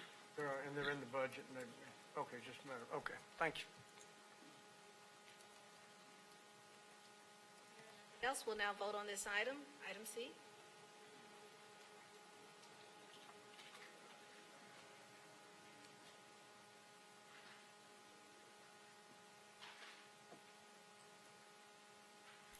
Voting has concluded. The motion passed unanimously with a vote of 8-0. Thank you, Sharon. Is there a motion to approve item D, acceptance of donated property item by Sparks Engineering? So moved. Second, Trustee Reichert. Been moved and seconded. We will now have discussion regarding this item. Chancellor Maldonado. Thank you, Madam Chair. Board, trustees, we bring forward for your acceptance tonight donation of Scilab equipment by Sparks Engineering. This is glassware, it's beakers, Erlenmeyer flasks, dry ice distillation, glassware, 2 analytical balances, and a viscometer. The total estimated cost for the donation is $3,550, and we ask your approval. Questions or discussion, further discussion? I recognize Trustee Glazier. Thank you, Madam Chair. Just a quick comment. It's been a long time since I've been in a laboratory, yet I recognize every term you just mentioned. You get an A+. Anything else? All right, hearing, seeing none, we'll now vote on this item.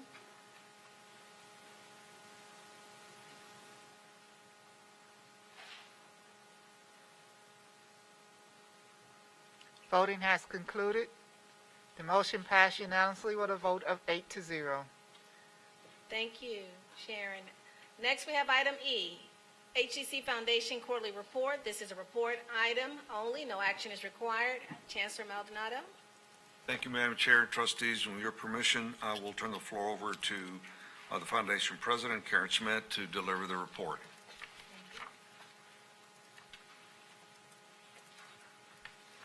Thank you very much, Chancellor Maldonado, Board Chair Flowers, and trustees. Thank you for the opportunity to provide an update on the financial results for the HCC Foundation for fiscal year 2021.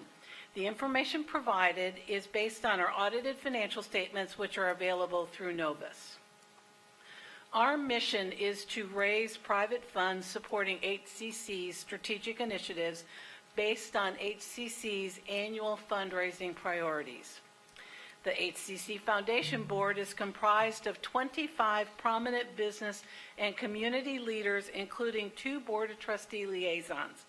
We are grateful for the service of Trustee Dr. Cynthia Linton-Geary from Trustee 7 and Trustee Monica Flores-Reichert from District 1 as the Foundation's Board of Trustee liaisons.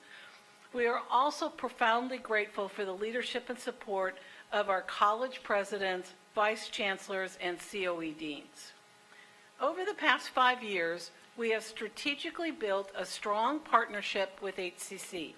We have a proven track record of revenue and return on investment achievement. We have built a strong staff team who love HCC and are committed to HCC's mission and the Foundation's mission. The HCC Foundation is a jewel for HCC. For every dollar HCC invests in the Foundation is currently providing at least $2.50 to HCC, or 150% return on investment. And for the past 4 years, the return on investment has exceeded even our Foundation Board's own expectations. The Foundation Board's expectations is a minimum of $2.50 to 1. The MOU with HCC has a return on investment of, for every dollar you all invest in the Foundation, that we are to return $1. Here is a brief look at the financial highlights through December 31, 2021. HCC invested $1,174,144 in the Foundation, and our revenues were a little over $10 million, with over $6 million in contributions. We have provided over $5 million to the college for HCC student success. Our total assets are now over $19 million.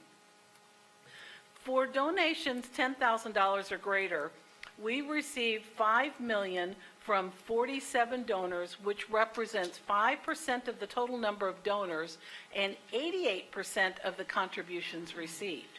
We received over $6 million in donations from 881 donors and processed 6,386 gift transactions.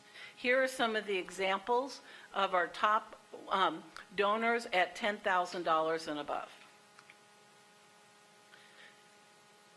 We are very excited about our partnerships with industry donors for their generosity.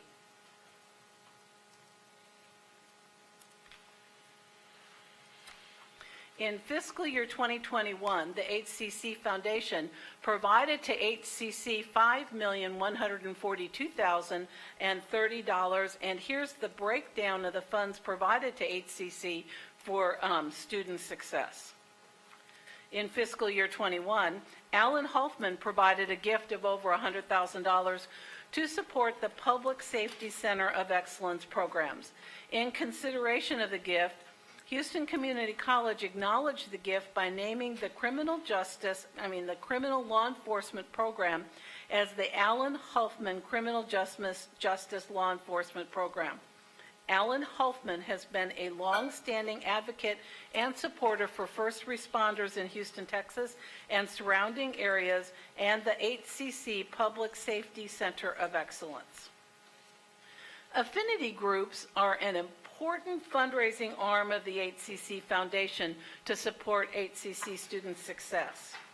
I'd like to now share with you that in February, the Black History Committee will be hosting their virtual gala on Thursday, February 20th from 7 to 9 p.m. And I also would like to invite you to join the Black History Club with a nominal donation of $100. We are so grateful for the leadership of Donnell Cooper and Farrell Prestige as the co-chairs of the Black History Committee, and we're looking forward to an outstanding event in February for the Black History event.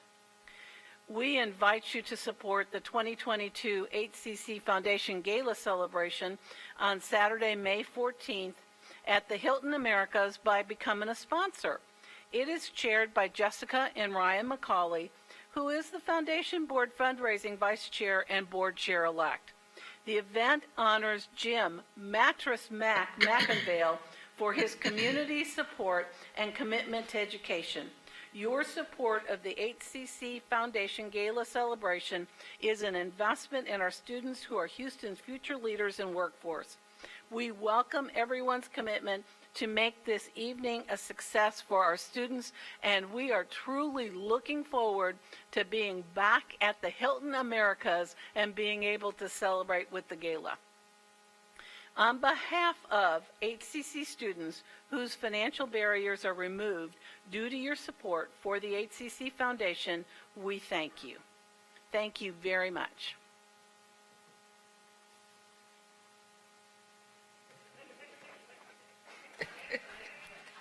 Questions, concerns, comments?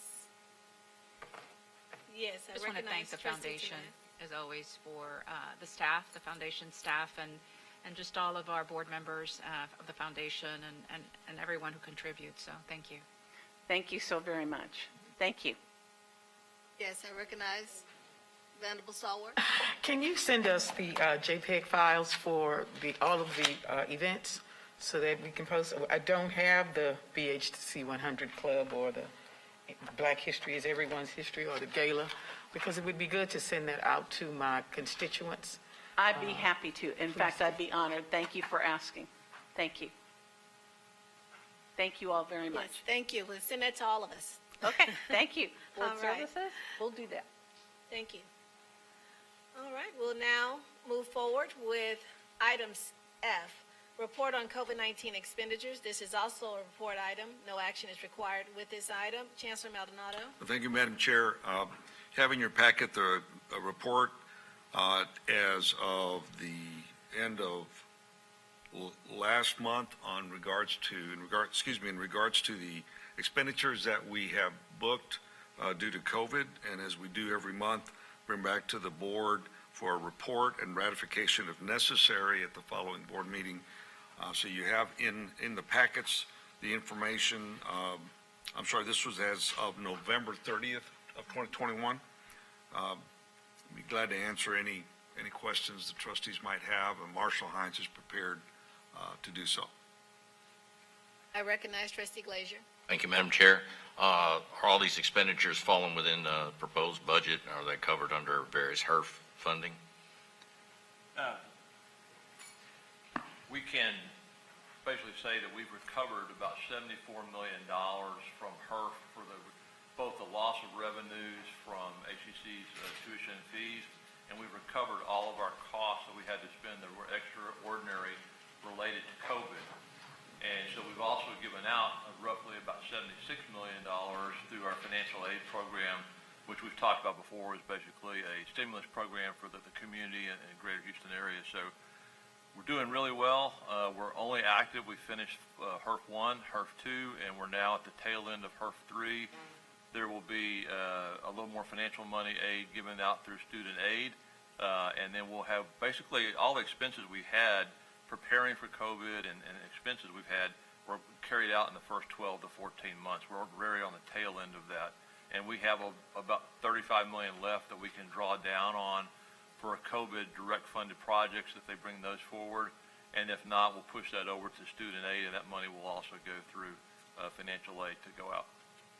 Thank you. And I think you might have mentioned before, you might refresh my memory, at least at this point, the COVID money is finite. I guess we're on HERF number 3, and that's going to be the end of the line Yes. on that at this point. But of course, the COVID situation is a little more indefinite. There's not a sure end date on that. I think you had mentioned, how far can you extend out the HERF 3 money? You got an extension, if I remember right, on projects that you were able to put into that? We got an extension from December 31st of 21, and that was through May 31st of this year, 22. That was no cost for that. And we've asked for yet another extension, and that's primarily to give us a chance to try to spend that on worthy projects we may need for the organization. And again, if we can't get that extension or we can't bring forward any directly funded projects that are approved by our consultants that we use, we'll push those leftover funds to financial aid so that we don't lose any of the HERF 3 opportunity for HCC.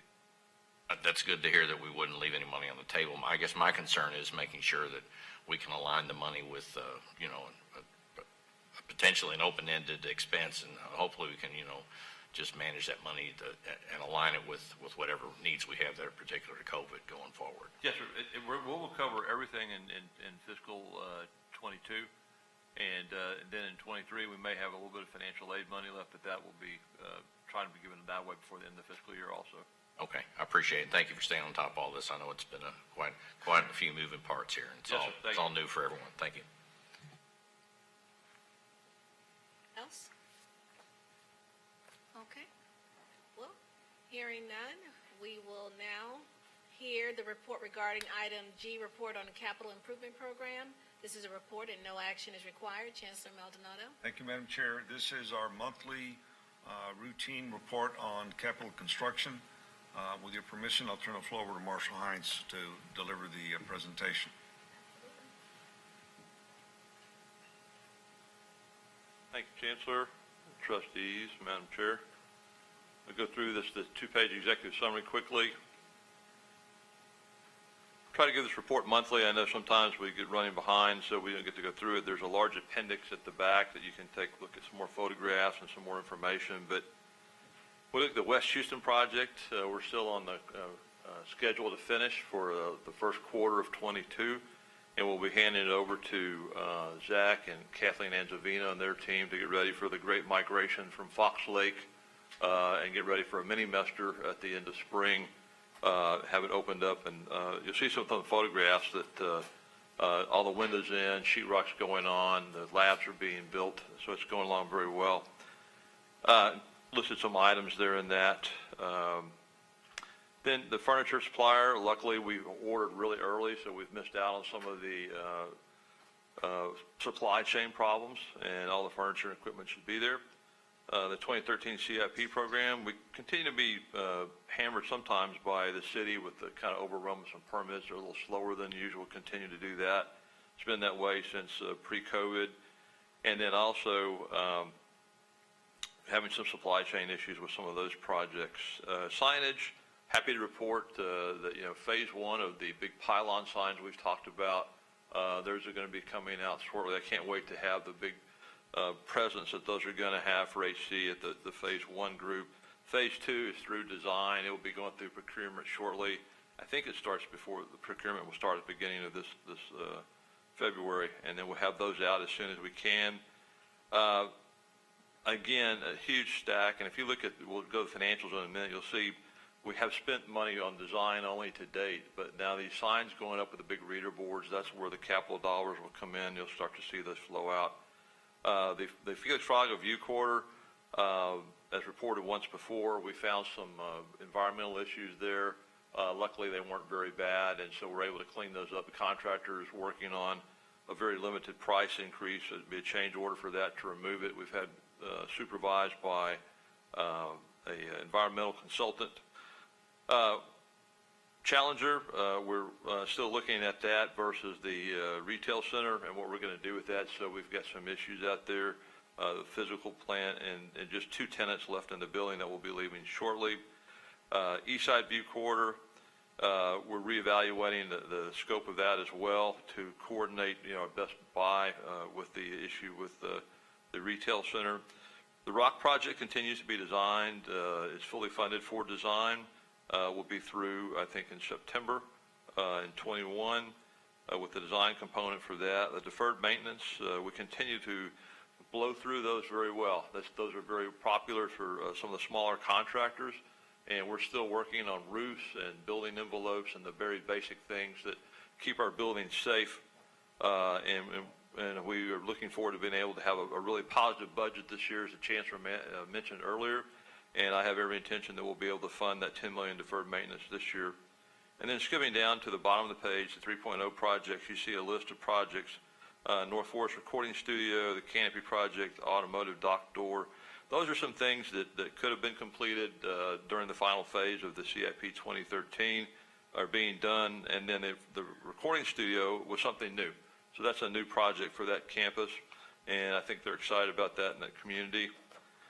Next page, I just want to look at the financials. You'll see West Houston is on budget. Biggest thing for that is, as we wrap up the spending on that, is terminating the Regions Bank loan and converting that to a bond issue. But remember that 55,000 is offset by the sales of the surplus real estate we have, coming in $8 million under budget on the construction price. And then also that will reduce and improve the pro forma by reducing the debt service on that. And then the 2013 CIP program, you'll see expenditures there, what's encumbered and what the budgets were. And then the 2013 CIP 3.0. So that gives you the financials. It gives you kind of the hot spots on where we are with the construction project. Like I said, we've started putting the appendix on there so you can look at that at your leisure. So thank you. I'd be happy to address any questions. Questions or comments regarding this item? All right. Thank you. Okay, thank you. All right.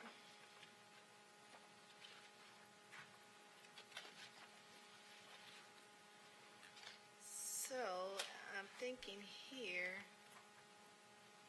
we're moving to close? Okay.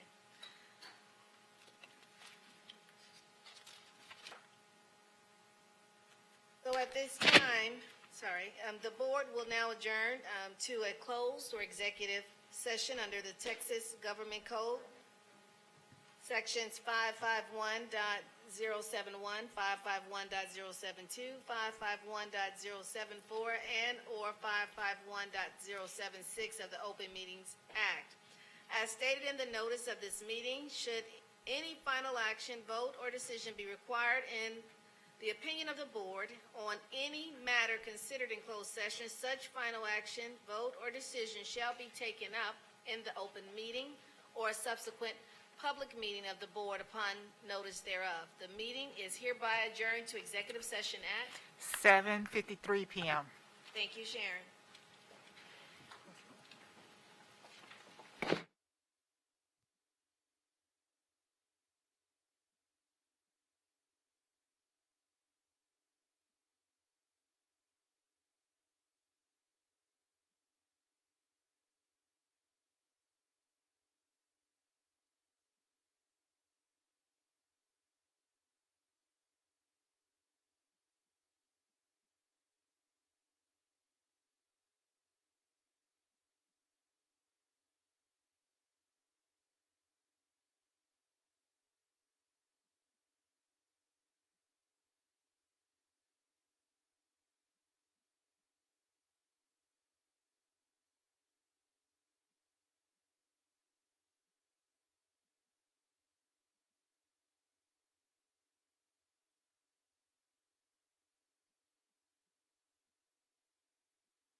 All right. We are at item H. And Madam is there- Chair, as one of the three, I guess, trustees who put this on the agenda, I believe the three of us have agreed to withdraw this item at this time. Yes. That's correct. Trustee Vanderbilt Starworth agrees. Okay. Trustee Linton Gary. All right, thank you. We will then move forward with the motion to approve item I, ratification of one-time variance to the board bylaws relating to Article G, Section 9D and 9E. Is there a motion? Second? Is there a second? I heard a second. Said second. Did you want to second I it? didn't hear. Okay. Did you get Was there a No. second to Who- the who motion? I heard second? one, but I didn't see who said it. I heard it, but I didn't see who said. Reagan said second, Oh, and I it think was a that's what we question. heard. I asked if there's a second. There was a motion. Is there a second? If no one wants to second, I can. Is that the issue here? I'll second it. Yeah, 'cause I thought it's a, yeah. Okay. It's been moved and seconded. We will now have discussion regarding this item by our board counsel, Melissa Mahalik. Thank you. This item is to request a one-time variance to the board bylaws. The board bylaws require that any voting items and related materials be provided to the board 5 business days before the meeting. This item and the related materials were provided to the board after that date, so in order to move forward with that item, I believe it's item K, the board would need to approve this variance to the bylaws. Any discussion, any questions regarding this? Madam Chair? I recognize trustee Reichart. You know, when we first talked about the appointment and that we were going to do it, I was really looking forward to meeting all of the candidates, having conversations with them, having interviews with them, learning more about how they felt about the community, how they fit into the community, and how they would fit into HCC. So I was incredibly disappointed on Sunday night to find out that we were going to be not making this nomination on Friday, as I had originally anticipated, giving us time to actually do the interviews, to sit with these resumes for more than a day. But we were really being pushed to do this on Wednesday. And without any interviews and without any additional information, it breaks my heart that we had a last minute email from a state representative who, didn't know this was happening and was rushing to get the information to us. And it shouldn't be that way. So, I'm going to abstain on this item. We have an incredible responsibility to this district. And in substituting our opinion for the opinions of everybody in this incredibly diverse district from 290 all the way down to the northeast side. And it's not to be taken lightly or flippantly or quickly. And it really does the District 2 community and applicants a disservice to rush this vote through on Wednesday when we really could have had time to interview and to appoint, as I had understood, as we were going to appoint on Friday. So for these reasons, we have this. We sometimes use this verification of variance of the bylaws to actually do something when we had no other choice, but there was a choice. There was a choice to extend this time because it's important to give trustees enough time to really think carefully about the candidates and about the district. And we have such an impressive list of candidates. I just can't, who are, residents of District 2, I just can't in good conscience ratify this variance to consider this item at this time. Any further discussion, questions, or comments regarding this item? Trustee Laredo, or? Yes. I just, thank you. Thank you, Madam Chair. I just wanted to also say that I know that we had hearings, and they came and spoke, and the whole time I think it was 2 names that were brought up, but now we have, more names. And so it just shows that the community did hear, and that they want us to hear them as well. And when they came to the hearing, the first one, I heard them loud and clear that they wanted to make the choice. They want to have the voice, and that's why I was thinking, we're going to have an opportunity to let them make their voice and heard, and now we got more applicants. So and then I didn't have, I would have liked to have had also an opportunity to interview them, because I only knew 2 of the applicants personally, and so that's where I'm at, is that I can't make a determination today on all 8, 9 applicants that have come through. Thank you. Any further discussion or comments? Recognize Trustee Lynn Gary.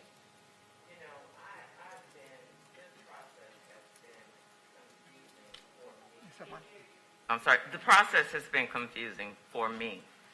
I can't speak for the rest of my colleagues, but I feel like whatever we do, we need to make sure we're being fair in the process. I have no problem with appointing, I have no problem. But as a part of the board, I don't know the individuals. And I don't even know what they look like. So to me, it's important for me to know who I'm going to say yay or nay to. And I know it's probably not going to be received well by everybody in the room, but if I was elected to come up here and do what's right for the people, I want to do what's right. Because one of my colleagues said we had 2 names, but now we have a plethora of names. And I just don't see how I can do the right vote and appoint someone right now without having the opportunity to, like I stated, to know who they are, not even know what they look like, haven't had a chance to truly study the resumes, because the resume really does not always tell the true story, because I want to know about the person that's embedded and entrenched in the community, and I don't know about everybody's community involvement that have submitted, but they've submitted letters of interest, but they have submitted resumes. And that's just my opinion. I just need to know more in order for me to make the right decision. Madam Chair? I recognize Trustee Tomas. Yes, I concur with my colleagues. It was a bit confusing. We were first going to go for an election, and then when we met last time, we all agreed, the majority agreed we were going to do the appointment. And then we all agreed that we were going to interview. So there was even some conflicting messages out in the community, because I heard from some folks, they didn't know if it was, when did it change from Wednesday? Regardless of that, although I, for one, apologize that there were conflicting messages out there, but I really don't, we have a wonderful list. I got to rush last night because I was working. I'm in the middle of an audit for work, and I was thinking I was going to spend, all day today just reviewing so I could interview tomorrow. I was actually looking forward to that, because there is a slate of some really strong candidates, and all the candidates have recommendation letters. All the candidates have segments of the community of District 2 that want their candidate. And so for me, those interviews not taking place, and unbeknownst to me, because I thought we had an agreement as a board that we were going to interview and so forth, is difficult. And I'm going to have to abstain as well, because it's just difficult. I don't know a lot of these people, and in all fairness to them, I have to be able to sit and ask questions as a trustee here that's been entrusted with this college. And so I just wanted to, again, put that out there and make that clear in terms of what I was looking for in terms of the interviews more than anything, because that's where you really get to know people and get to ask them questions about why they want to serve. Because in the end, it has to be someone that will sit here, that will work with us, and that will truly represent their entire community, not just a segment of their community. Thank you, Madam Chair. Welcome. Anyone else? Okay. Well, with that, I'd like to say that this is surprising to me, the conversation that is taking place. We did meet on December 22nd, and on December 22nd, we did discuss all of what has been shared. And on that, and we also, we was shared to us what state law is and what state law mandates. And state law does mandate that we make an appointment within 30 days. The next day after that meeting, a press release was submitted by the outgoing chair on the 23rd of December. And in that release, it stated that a process would be forthcoming. There was no process in the works. So therefore, I called a press conference to alert the community and to share the state law and to just inform you so that you can do your due diligence. Now, we can say that we've not had enough time, but I would say December 22nd to January 19th, we have heard from the community, and I appreciate your voices, and as I've shared before, we hear you, I see you. I was appointed to this board. I didn't know any of you up close and personal. I worked with Eva Laredo a little bit, but and I feel that I've done a good job. And I'm proud to serve. I'm proud to work with all of you, and I'm proud to serve. But I am one vote, and I am one voice, and I respect that. And so if it is the will of the board to not listen to the people and to move forward as you all have planned to do, I would say let's move forward with the vote. And we can move forward with the vote. Oh, you have something to say, Trustee Wilson? What is the motion on the floor? Well, the motion is to not move forward with this variance so that we can go do the work of the people. The motion is whether to ratify the variance. There was some discussion about Friday. Is it salvageable till Friday, or is that enough time, or? Well, Trustee Wilson, I think that there could be some time for that on the deadline date, but we do know we run the risk of there possibly not being a quorum. Well, We're all here today. I understand that, but I just wanted to make sure I understand Okay. whether if Friday would be acceptable or not, and Legal counsel has a response to you. Well, if I could, the motion that's currently on the floor is the motion to ratify, a variance to the bylaw that would allow the addition and consideration of item J. I think I misspoke earlier and said item K. Item J is the appointment for Houston Community College Trustee Position District 2 and any other related authorizations necessary for further action. So that item was added within the timeline, as I said earlier, that's allowed by your board bylaws. So in order for the board to take action on that item, it would have to ratify a variance to the bylaws that would allow the addition of it to the agenda. So what the board is voting on right now is the ratification of a variance. Madam Chair, may I ask legal counsel about the 72-hour meeting notice? Trustee Wilson had asked if it's too late to call a meeting on Friday, and I believe there's 72 hours notice required. 72-hour notice requirement, that's accurate, which would have been Tuesday to notice a meeting on Friday. There was a tentative meeting scheduled for Friday at the request of the interim chair that was moved to the meeting on the 19th, so there is not currently a meeting scheduled for Friday. Is there a placeholder, was a placeholder, There's no placeholder. The action item that I placed on the agenda was to make a decision today by appointment. No, Madam Chair, what I'm asking, though, respectfully, is Respectfully, there- I'm sharing with you that there was that, no it was just a placeholder. question. Madam Chair, is there a placeholder? The answer is no. Okay. That's what I was saying. Man, I guess this is between a rock and a hard spot. I really feel I'm going to be embarrassed for this board for doing that to that community out there.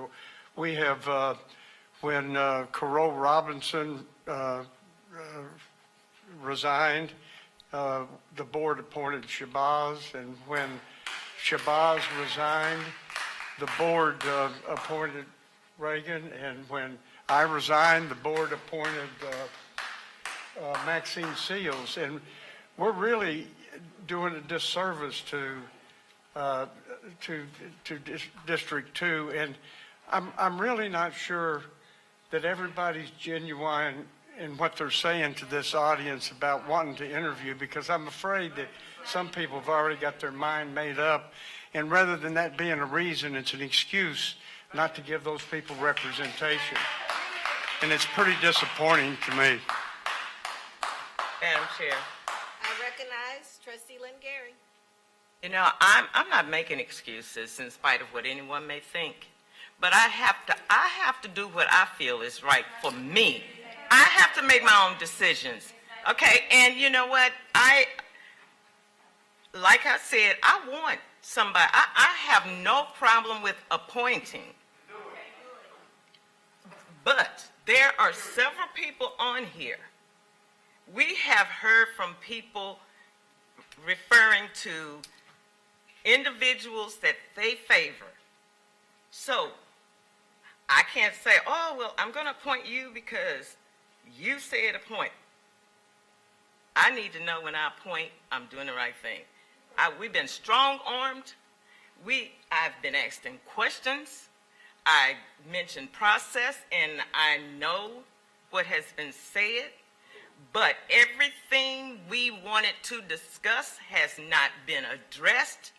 I can't repeat what has taken place in closed session, but it come out here, it looks like we are sitting up here trying to deny representation in your community, because I would never do that.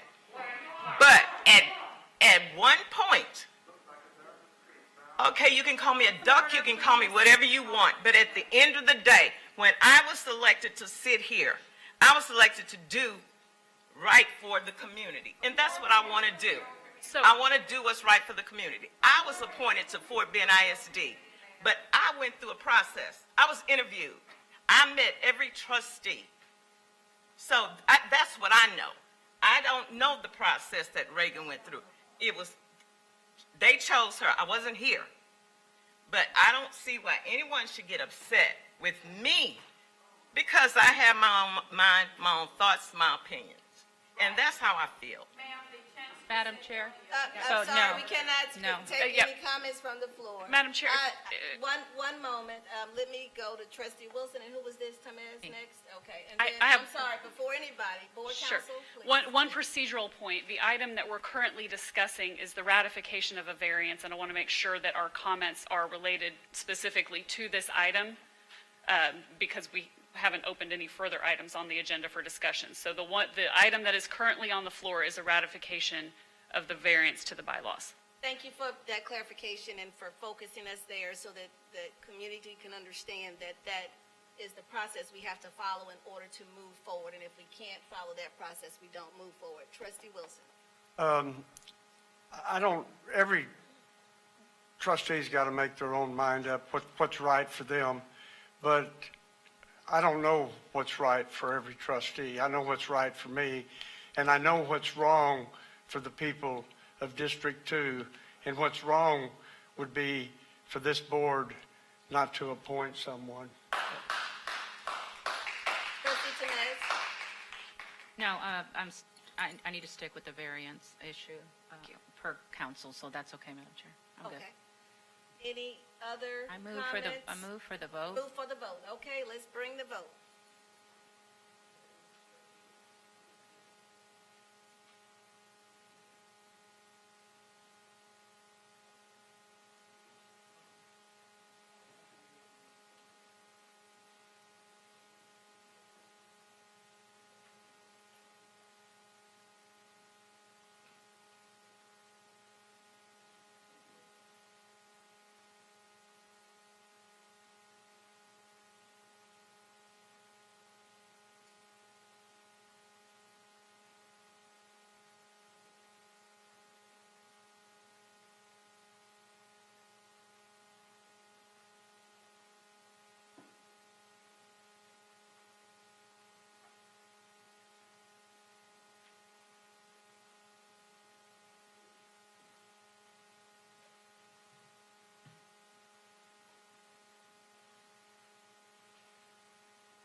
Did you get my vote, Sharon? Okay. Yeah, I just was making sure. We're waiting on one vote. On one voter? Yes.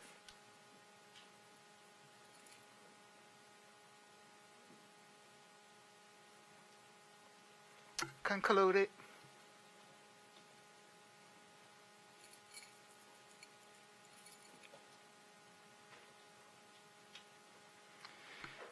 The motion failed with a vote of 3 in favor, 1 opposing, and 4 abstaining. Okay, so with that, that means that the appointment is now removed from? Correct. That means that the item is not properly on the agenda and the board cannot act on it. Okay, so there'll be no appointment today, so now we will move to item K, the election of board officers for 2022. Nominations are now in order for Chair of the Board of Trustees for 2022. Are there any nominees? Madam Chair, I nominate Trustee Linton Gary. Okay, Trustee Linton Gary, I recognize Trustee Wilson. I nominate Prieta Van Dibble Stallworth. Thank you. Any more nominations? I move the nominations be closed. Okay, there are no further nominations. Madam Chair, do we ask them if they accept? Do they? They've not turned them down, so I guess they accept them. Do Okay. you all accept the nominations? They accept the nominations. Okay, so with that, then I guess we will now call for the vote. So we're actually, Okay, let me just keep rolling here. So you vote for them For in the- order of nomination. Okay, so we were going to vote for the first nominee, and that first nominee is going to be Trustee Linton Gary. And we're now ready to vote.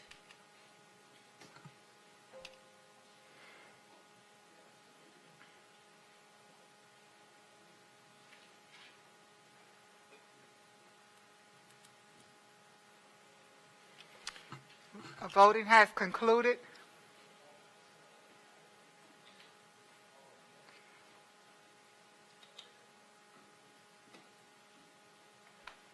Give me a second here.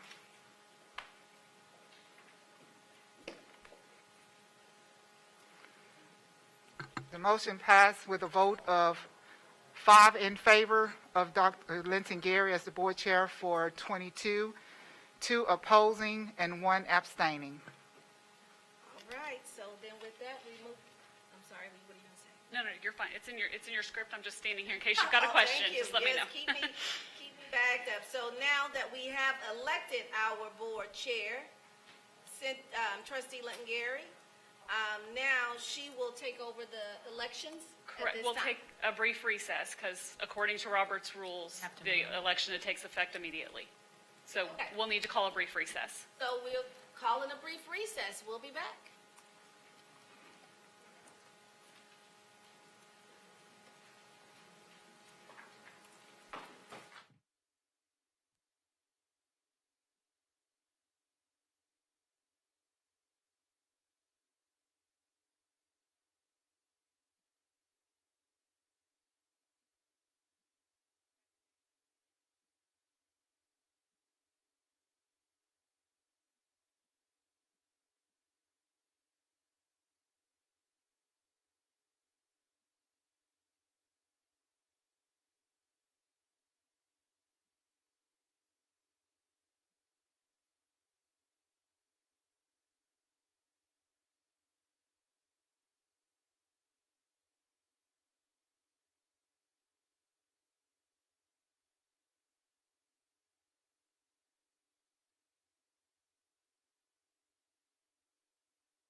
Talking over here and I can't hear a word she's saying. Oh, I'm not Well, I don't talking. hear you. I'm not talking. Okay. Say that.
2020. Madam Chair. I recognize Dave Wilson. I'll just say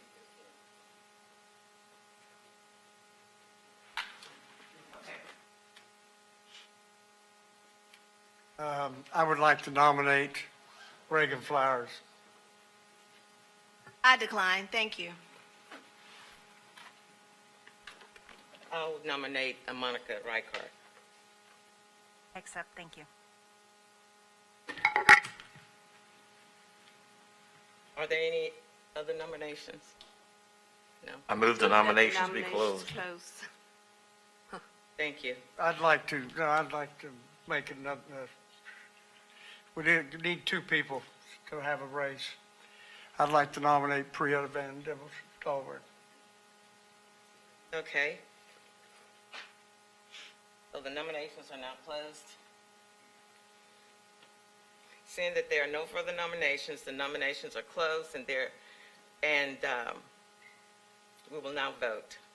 Voting is now in order. So, Madam Chair, you'll call for the vote on each nominee in the order in which they were nominated. I'm going to vote, yes, right here it says vote for the first nominee. We are now ready to vote for Monica Reichert.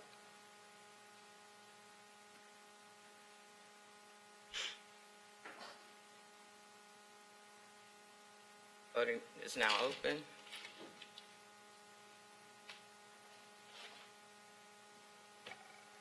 Mine isn't up, Sharon.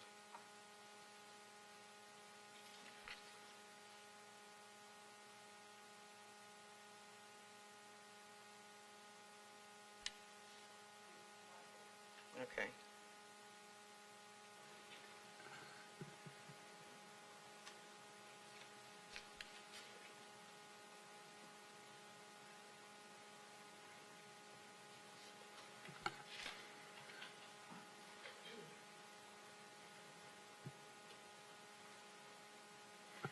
Voting has concluded.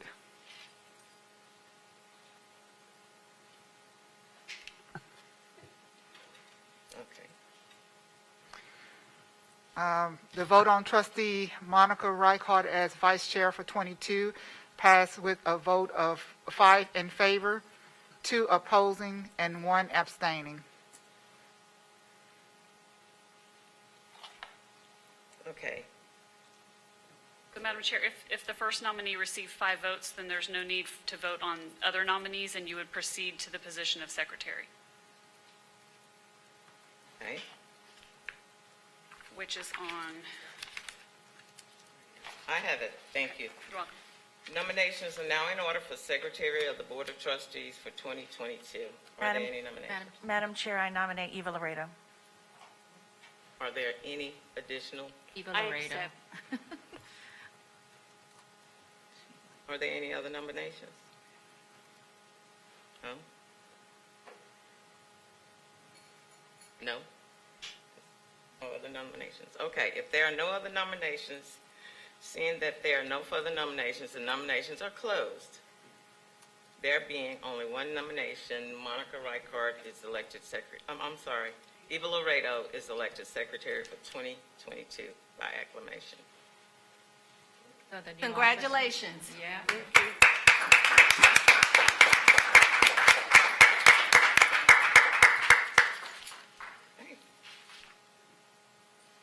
Madam Chair, Chair recognizes trustee point of Blake. privilege before we move on to the next era.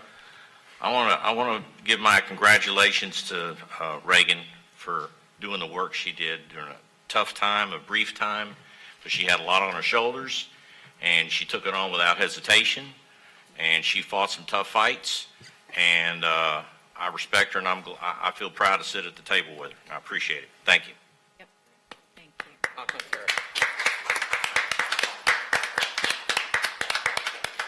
Thank you so much, I trustee too Flowers, for wanted your to say leadership. Been my pleasure, thank congratulations you. and thank you, and My pleasure. know it's a learning process, and we're all working it and doing it, so. Got it, thank you. You all are wonderful, thank you. You all are fabulous. Okay. Dave, I'm sorry. Yep. Even though the vote didn't turn out on this one exactly like I wanted, I'm 100% committed to working with this board and the new officers in making this the greatest community college in the United States. And let us not forget, we're going to have our differences and this and that, but we're one board, and we're one board to represent this community. And we've got to turn this ship around and get that enrollment straightened out and our finances straightened out. And I look forward to working with everyone, and I'm committed 100% to do that. Thank you all. Trustee Wilson, I really appreciate those comments because I share the same sentiments. You know, I just want us to be able to agree to disagree, and if we don't agree, we shouldn't take it personal. You know, because at the end of the day, we're not up here for us. We're up here for the college. And that's who I'm going to serve. I'm going to do what's in the best interest of the college. Madam Chair, Yeah, I recognize that. I want to congratulate the executive committee, and I want to say it turned out exactly like I expected. I was not surprised. So congratulations to you all. Well, thank you so much. Okay. Back to the agenda, because we adjourn now, right? Okay, I just want to make sure I was following the right thing on here. Weather's ugly outside. Okay. This is our last regular meeting of the year, and we wish everyone, The month. well, this is what she gave me. Why you give me this? You know, I see you smirk, Reagan. But if you say, here it is, this is what you got. This says January 19th, 2022. My apologies. Okay, so the meeting is now adjourned? Yes. Let's start fresh and move forward. I didn't catch that one.